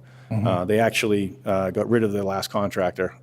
We had them in, we kind of read them the riot act, if you will, because these are public assets that they're coming in and destroying. Right. We're paying for it. It's infuriating when you see it. Sometimes they have to keep their infrastructure clear, and when the power goes out, I'm sure the ward councilors and the council lodge hear it. But this was more than that. I mean, this was just... They didn't want to have to touch it for 10 years, the way they Yeah. cut some of these Yep. things, yeah. Yeah. We should make them plant a tree every time they put up a double pole. That would solve 2 problems. Thank you. I'm happy to support the budget and the new position. I wish you the best of luck at tackling the rest of that list. Councilor Mahoney. Councilor Mahoney. Oh, I'm sorry, I didn't realize it was me. There was Still conversation only going on. one. I was having a hard time paying attention to what was going on. It's like my dinner table. I'm sorry. No, it's okay. You had to do that. All right, so I'm not going to talk about trees, because we've already done, I think we've assessed the trees. I do have a couple of questions, though. I guess I am going to talk about trees. So Russell Park, and this is before your tenure, but Russell Park was clear cut, I think last fall, before you came on. So what's the plan for Russell Park? Russell Park, there is a replanting plan for the island there that actually would match what you've seen at Adams Academy. So it would actually tie into the whole downtown. It'd almost be a gateway into the downtown with the center island. Recognizing that the loom border on Russell Park is about 1.5 to 2 feet wide and new street trees couldn't be planted there, we've actually launched a pilot program on Russell Park offering a tree to each of the residents that live there that have the appropriate setback space to put a flowering tree in there. So in addition to doing signature plantings on the island, we would offer trees along the front setbacks for those properties that could handle one, depending on how large their setback was. When is that going to start, Russell Park? That'll start within the next probably 2 to 3 weeks. And was there a landscaping plan, like a document that you were able to show, you were able to show the neighbors, that everybody over there was, because so I was just curious, because I didn't know if that was going the same way as Wallaston area, the Elm Street area, Elm Ave. A little bit different. I got the same outfit that did the Adams Academy and did many of the plantings out here at the Hancock Adams Common, are working on that project for us to try to link the pieces together. Okay. And then now just going down to the one in Wallaston, that area is already overgrown, and it's hard for people when they're coming across to be able to get out because people are parking on the street over there. So I guess I understand I don't necessarily always understand the nature of certain things. It can look beautiful, but then it gets overgrown, and it makes it very difficult for people to navigate the streets because they're almost getting in accidents over there, because it used to be in that area that people didn't park on the street. Now people are parking on the streets. And the growth, it used to be just trees, and now there's plantings that are making it difficult to be able to kind of see across the islands. So that's a different situation because it's traffic, but it's also done from previous predecessor to you, but definitely falls underneath the purview of how we can manage that. So are we taking those types of things into consideration when we're doing those developments and plan-outs? Yes, I'll certainly take another look at that, Counselor. I think that the way that was planted, the grasses, the ornamental grasses that were planted there, they're pretty low-lying. I don't think the plants themselves would obstruct any of the motorists.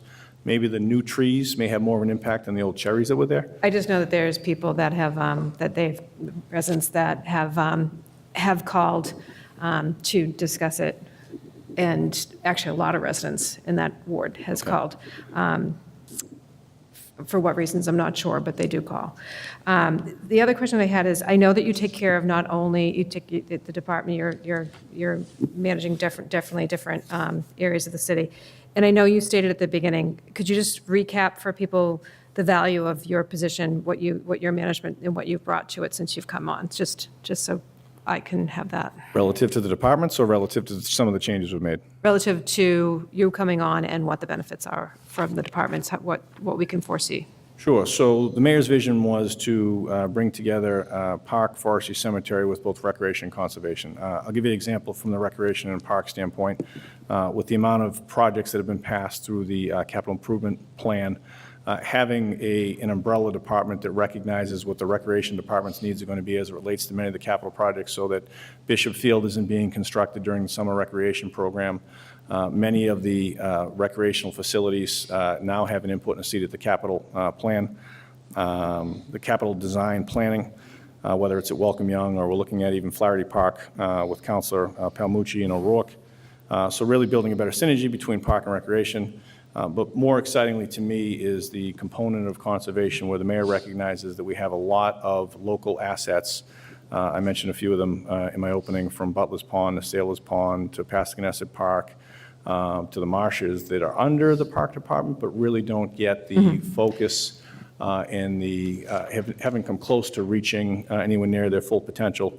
Both from a quality of life standpoint, usefulness to our residents, but also from an environmental standpoint. So, And I know you said that in the beginning, Mr. Murphy. I mean, I appreciate that. I just wanted you to recap that for me. Then, and the other thing is, there's so many things that are going on, and I know that some of them are in the capital improvement. And I've seen O'Rourke Park. It looks pretty exciting for O'Rourke Park, I must say. I grew up, O'Rourke Park was my park, and I don't think they must have changed the equipment since I was a kid, but I have to tell you, it's been pretty dated for a long time, and it looks pretty exciting down there. Even my 16-year-old saying, hey, I might want to go to the park. So I think those are really exciting things. And just out of curiosity, are they similar types, or is each park unique? there is a lot of unique components to each park, especially as it relates to many of the school playgrounds.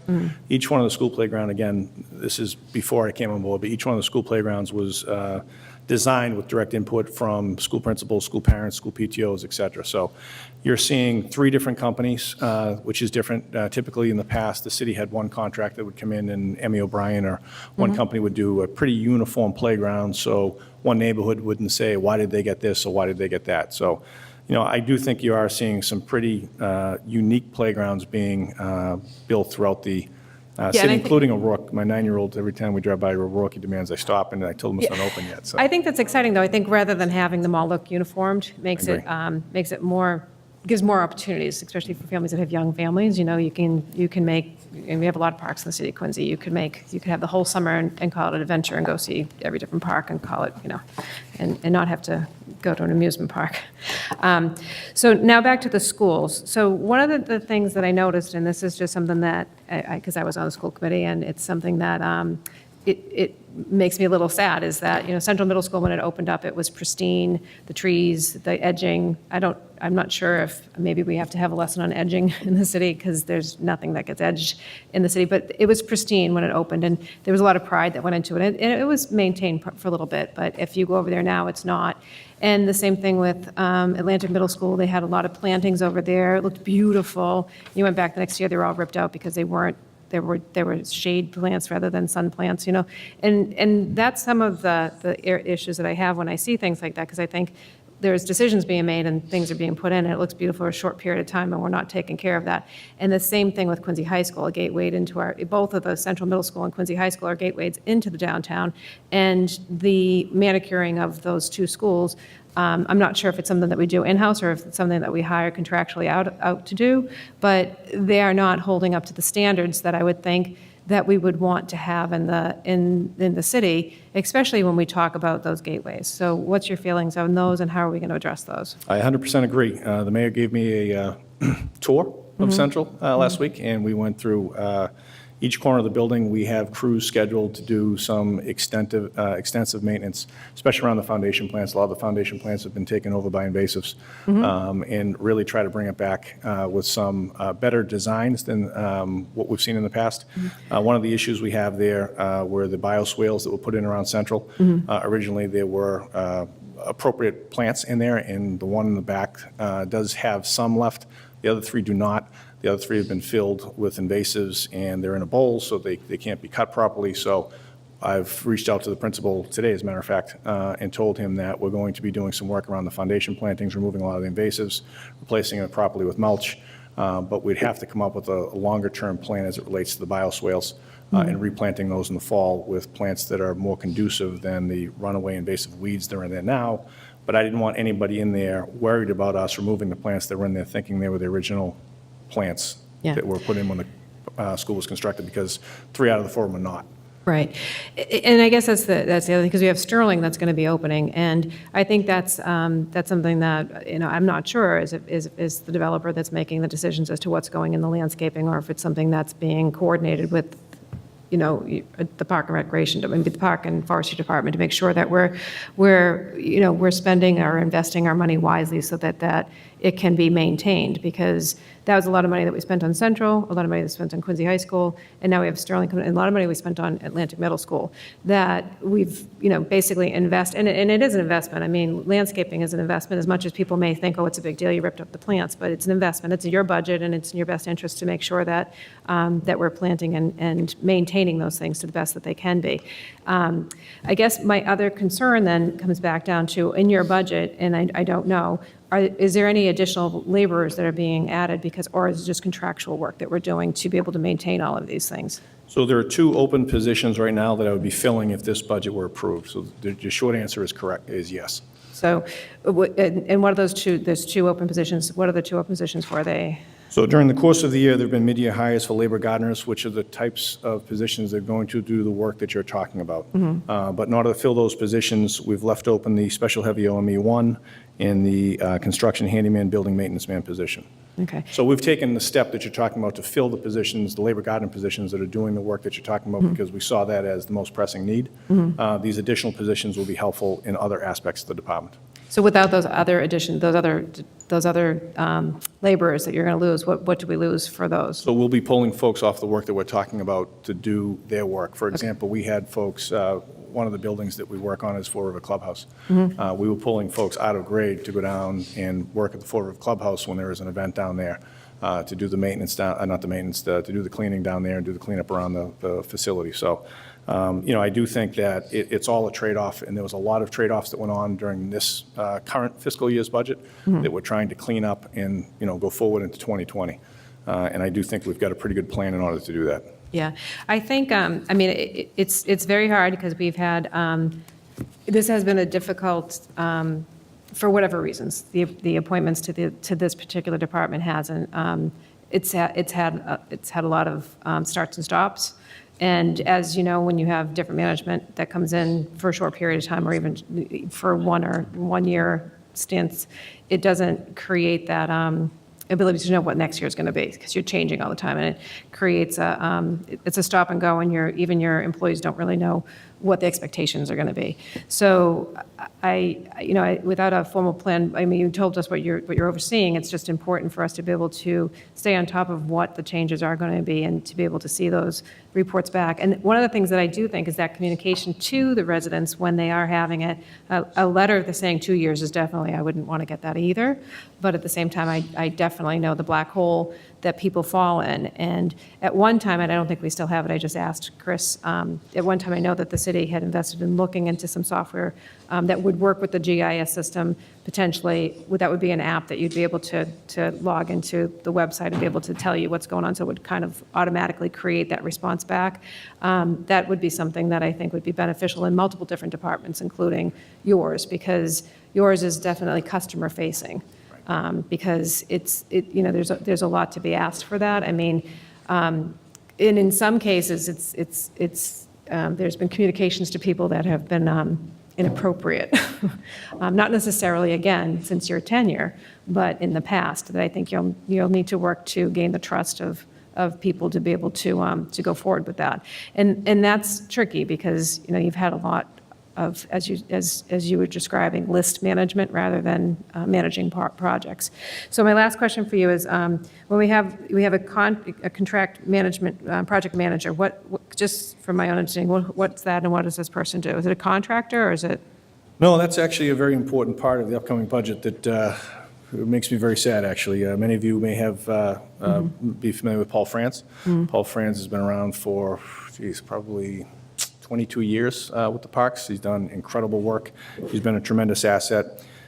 He is in that landscape designer position that's being zeroed out. He is retiring. So we're going to have to... That's nervy. What's that? That's very nervy. Just kidding. Congratulations, Paul. And quite frankly, I don't think there's any replacing Paul. Paul has a skill set and ability to both do the administrative side and the construction side that is a very unique blend of skills. And I think in meeting with the mayor, the desire was to create a contract project manager that would be more of an administrator position. I think the job description was circulated. That would actually help oversee contracts when we finishing the capital improvement plan, whether it's future contracts on playgrounds or fence repair or whatever it may be. But having another person playing a role similar to the administrative function that Paul did, in addition to all the field work and machine work that he did. He was able to do both. I don't think there are many people that can do both as well as he did. So that's why there's a change in the position title. It's a 1-for-1, but that's a result of Paul retiring. Yep, so I guess I understand that, and Paul was able to do very much more than what, and he was he the landscape designer? Is that was his title? I mean, he at one time, I think, was the department head as well, correct? And not everybody loves to be the top dog, as they say. Like, it's a hard job to be the boss because you actually have to set the rules. So I guess, again, I go back to my concern, though, is that we have so much work that we have to do, and I understand what you're saying, that this person would be able to help, I would think, offset your workload as well, to be able to manage a lot of those things. But my concern is that it's very top-heavy, and this is one of my concerns when we were increasing the budget, and it's no offense, because Mr. Murphy, I do like you a lot, but I wasn't in favor of that, because what we're seeing is we have a lot of work to do. We're hiring out contractors to do it, or we're hiring management to manage the contractors, but we still have the work that has to get done. And hiring 2 people in replacement of that isn't necessarily going to be able to solve the problem, because we need the workforce to be able to do the work. And then also being able to assess even that when we talk about, is it worth bringing in the tree stump removal company in-house? Well, that's not worth it because we don't have the people that can actually do it. So that would be something you'd have to assess, obviously, then we'd have to come back and do that. But my point is that the work that we have today, we're being able to be able to get the trees and the tree stump removals and the trees replanted, it sounds as though we're hiring contractors to be able to do some of that work, Bogan Tree. But what my curiosity is if you were to if we were to have a budget crisis and had to cut all those things, how would you manage it all if you had only upper management to be able to do those things? And you didn't have the contracts to actually manage. We still have the day-to-day operations that we have to take care of. So I'm obviously concerned about being able to do both of those things at the same time, and that's a challenge if we keep hiring upper management to be able to manage contractors rather than manage the day-to-day operations of the people that need to do the work, because we need those people too, the laborers. So that's just a concern that I have. It's not really meant for comment, just meant to explain where I'm coming from. But since you have come aboard, you have been very responsive, and I really do appreciate that. And that's no surprise, because I've worked with you in the past as well. So as much as I disagreed with the salary, I would say I appreciate you being here. So thank you. Thank you, Mr. Chairman. Just real quick, I know we already approved it, but the cemetery department, you guys did a fantastic job with the Memorial Day Parade, Scotty Logan back there and your crew, because it was very well attended. It was beautiful weather, and we take good pride in remembering our fallen comrades in tough times. Real quick, just to get, I know we've gone through some park directors over the years. When I was in the Park and Rec Board, we had Kirsten Powers, and then we had Kasani, and then we had Franz, and then we had Martin, and now kind of you. It's you and Paul Doherty in that department right now. I know in the middle of we were talking about Paul Franz, I thought he did a fantastic job. He knew everything, like on the city, and he was very perceptive. And we had a list before, and then what he said is, you know what? If you give me a new request, we'll try to take care of it kind of like in a week or two. Is that kind of how it is now, or do we have a list that we go by and that new person goes in the list, goes down, or you're segregating it based on where the tree is located to other trees that need to be done? Is that how we're doing it? A combination of both. One of the key assessments that the arborists will make when they're on site is the threat, if you will, or the condition or the danger of that tree. So if it's a tree that needs to be limbed up, there are a couple of low-hanging limbs that they want from off their property or something like that. They may not get the priority 2 week if there is a dead tree with a main leader hanging over a driveway that's going to crush somebody's car or somebody coming out of their house. So it's not just timing, it's not just geography, it's based primarily on the condition of the tree, but those other factors are involved. So if you have a tree that's on Marlborough Street. Priority. Yeah, if you have a priority tree on Marlborough Street and you have 2 or 3 other trees on Marlborough Street, we're going to tell those guys, while you're there, let's be efficient. Are you doing like I know we have the GPS system, the new system that we have. Are you doing like a spot check, street by street, checking on what needs to be for stump grinding? Because I know there's some trees that were taken care of over the last few months. We just haven't got to the stump grinding yet. Obviously, I attended your meeting that you did with Councilor Kane, which you did a great job talking to the residents of Ward 3 about we would like to get a couple different stumps that are kind of near each other and then subcontract it out because it's a lot less expensive. Can you elaborate a little bit with that? Sure. Well, I'm actually now, Council, at the point where I'm looking to bring on multiple stump contractors because of, my frustration with the lack of response we're getting out of the stump contractor that agreed to do the job, but also because of the amount of trees that we've taken down.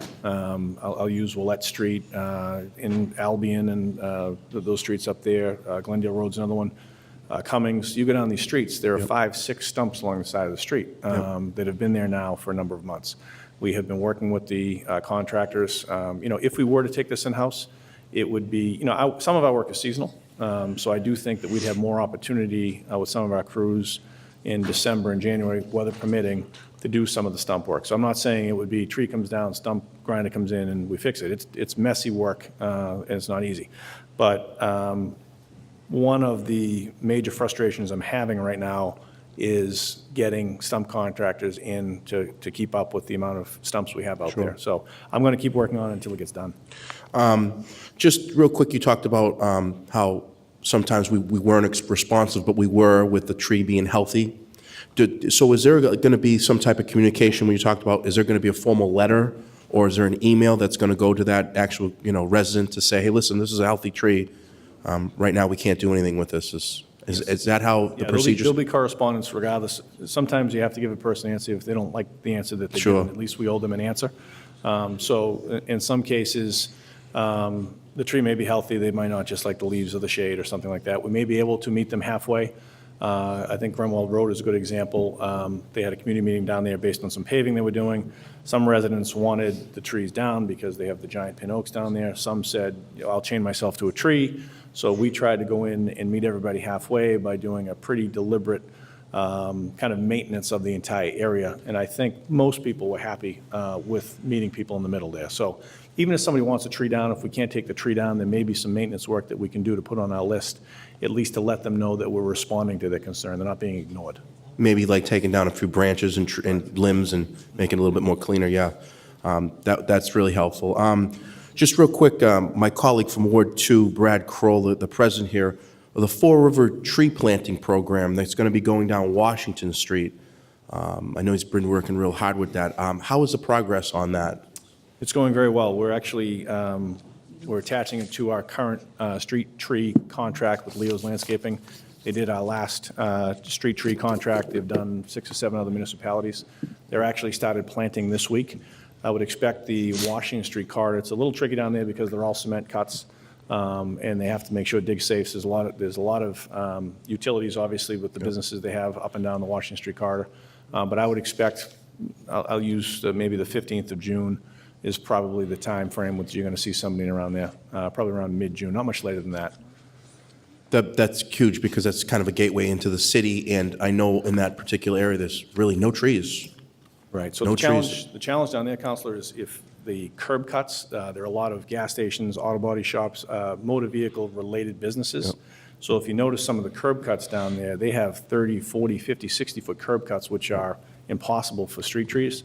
And then as you get further up, down towards Southern Otter, you have a lot of the businesses with zero setback, which you couldn't put a tree right up against a business because they'll say, A, they can't get my business, or B, you're blocking my sign. So we pretty strategically located about 22 trees in that corridor. We'd love to do more, but I don't think it's feasible or practical. And of course, they're challenged. I mean, that's a difficult place for trees, so we're going to have to keep a pretty close eye on how they survive with all the salt and wear and tear they get in a busy corridor.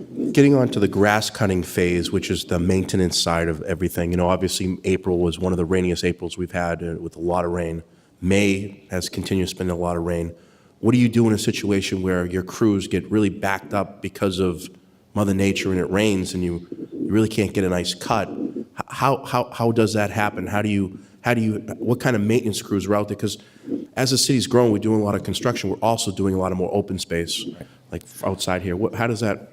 So we try to simplify it as much as possible. We actually have a grid for each route. We have our large athletic field cutting route where he goes out with the 90-inch deck mower and he does all the large athletic fields.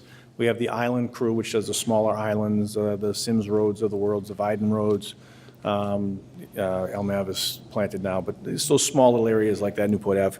And then we have those in-between areas that have to be cut and trimmed, some of the fields that even the big mower might do but still need the finish work, some of the smaller parks like McArdle Park, or things like that. So we actually keep a grid with each one of those routes. They report at the end of each day where they've been. So we'll see those gaps as they come up. We'll know, okay, you haven't been here in 4 days, there's an issue here, and they'll say, okay, my mower was down on Tuesday afternoon or it rained on Thursday. We may have to use overtime in some cases to make sure that our parks are being cut and cleaned. I'm not going to use overtime because we're not cutting enough. I'm not going to use overtime because we're not getting enough done. I'll use overtime if there are forces beyond our control that are causing us to fall behind. Sure.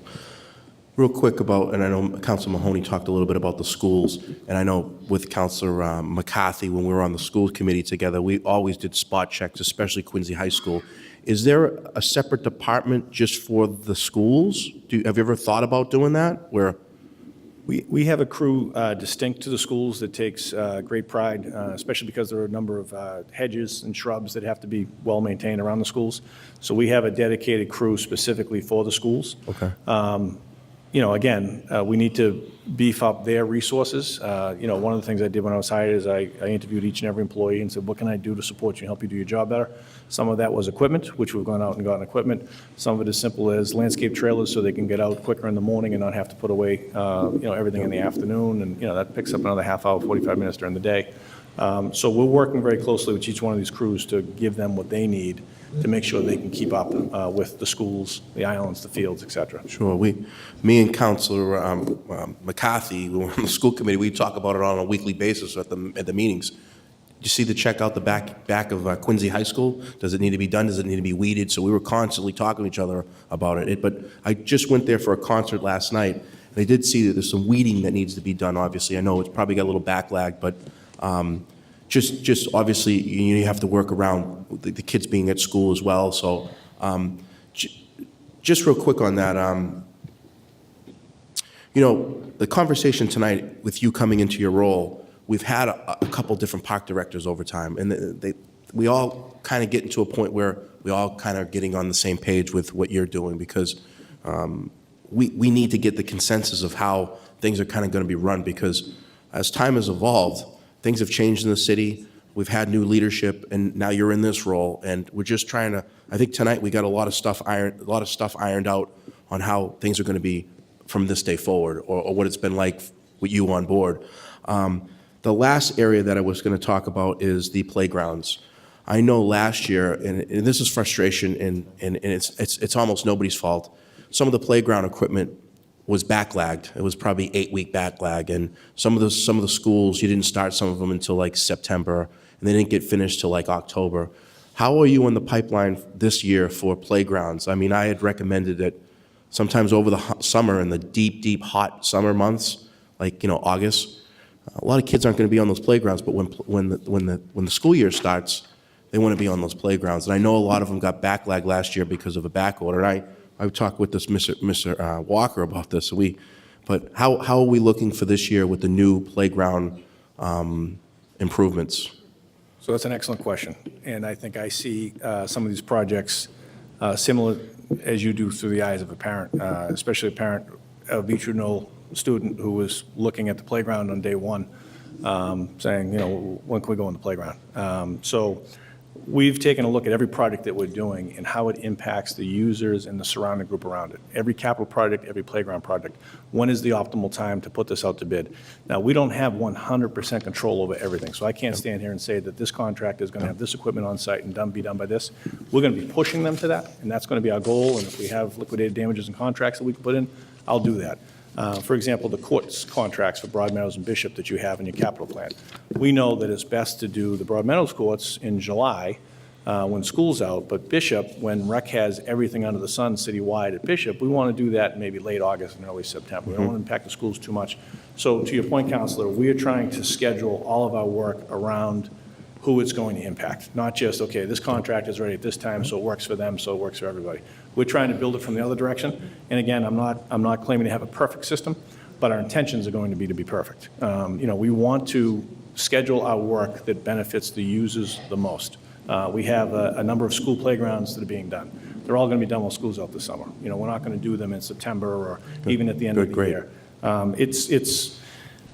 I don't know what the issues were that led to that in the past. Some of it's common sense, and I think that I'm kind of a stickler for common sense. So I think our schedule is set up this summer very specifically what the impacts are going to be.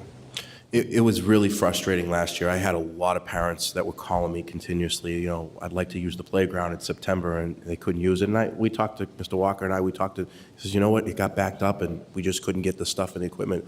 I fully understand that, but at the same token, I was trying to answer these parents, and I don't have any control. You're the administration. You guys are the executive body of government. I'm the legislative, and I'm glad that I'm hearing that you have an idea of where it's going to be. I know we served on the Community Preservation Committee before you cut on here, and I still serve on it. But these playgrounds, when Chris Walker came to our committee and said, why don't we just do all the playgrounds now so everybody can enjoy them? I'll be honest with you, I take my kids to all of them. They're all unique. They all have a different uniqueness to them. The Wollaston School, the Beechwood Knoll School, the new Atherton Howe that's going to be opening. They all have a different spec to them.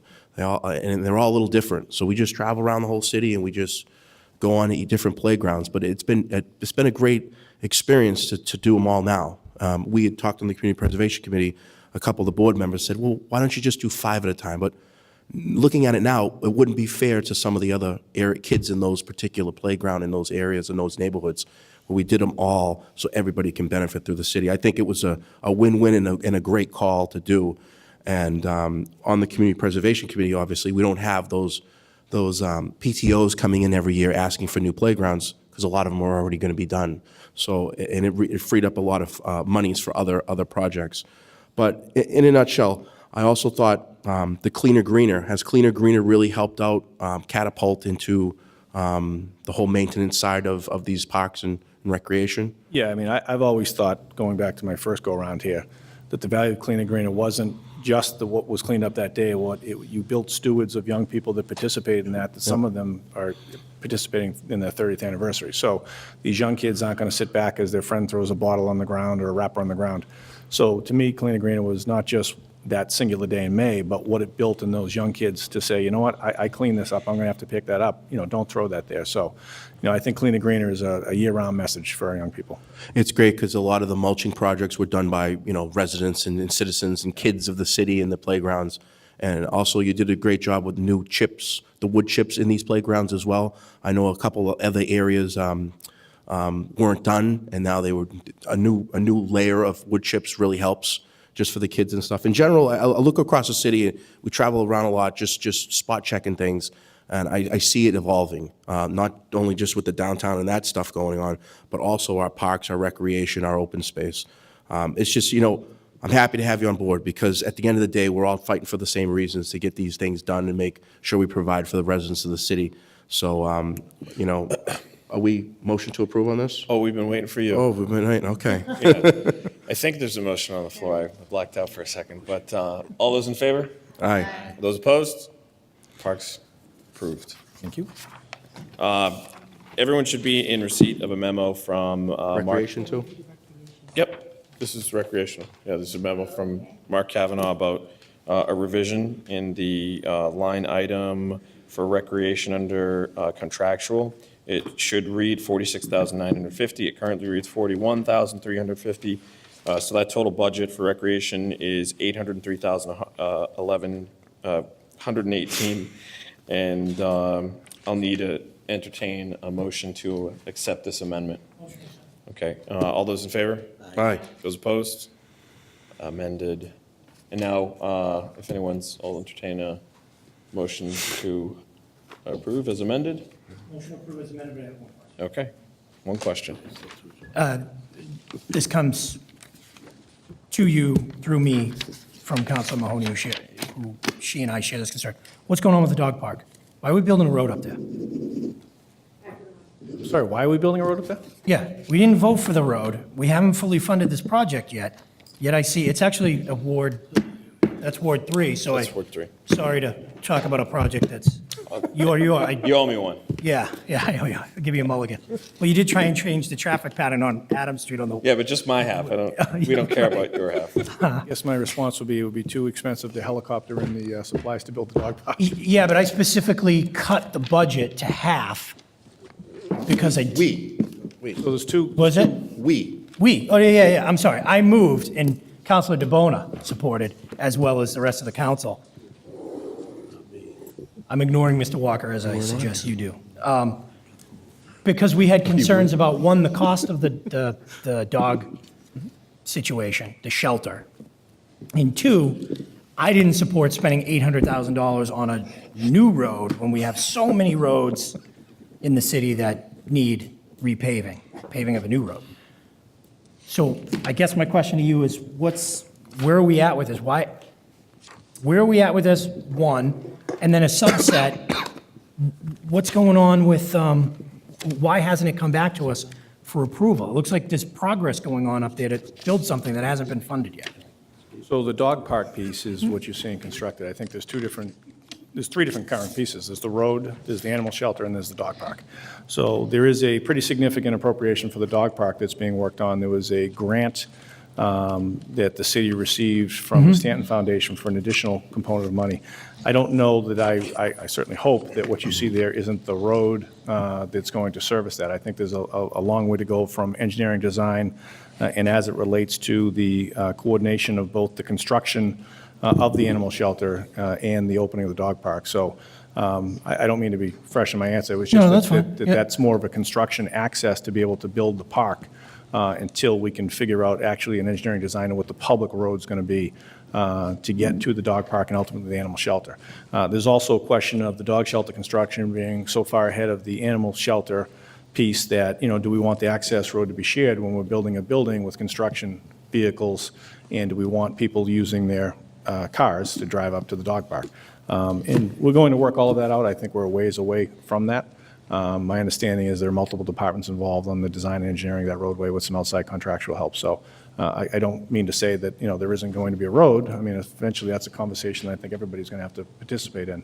But Sure, I wouldn't describe what you see there today as the dog park road. I think that's more of a construction access road and a lot more effort's going to have to go into getting to what we can call a road. Sure, okay, I accept that, I appreciate that, and I took it fine. I forget when, but I think Council Mahoney put in a resolution about it. So I went back, and, because I think this was before you were on, Council Mahoney was on the council, when we had this vote, I went back and I pulled the video of it to make sure that my recollection was accurate to what happened. And we had clearly indicated the body that our intent was to fund only half of the project so as to start the engineering, with the understanding that the administration would come back to us before there were any type of construction was built on anything. So I guess as I drive by it multiple times a day, I continue to be confused as to where we are in that process, given that the council didn't approve any money for construction. Obviously, you weren't here during that time in this capacity either, so perhaps there's a bit of a disconnect in terms of that. Mr. Walker, you look eager. Sure. Could I ask the mayor's representative? this is recreation, I think. Yeah, whatever. I don't know. It's him.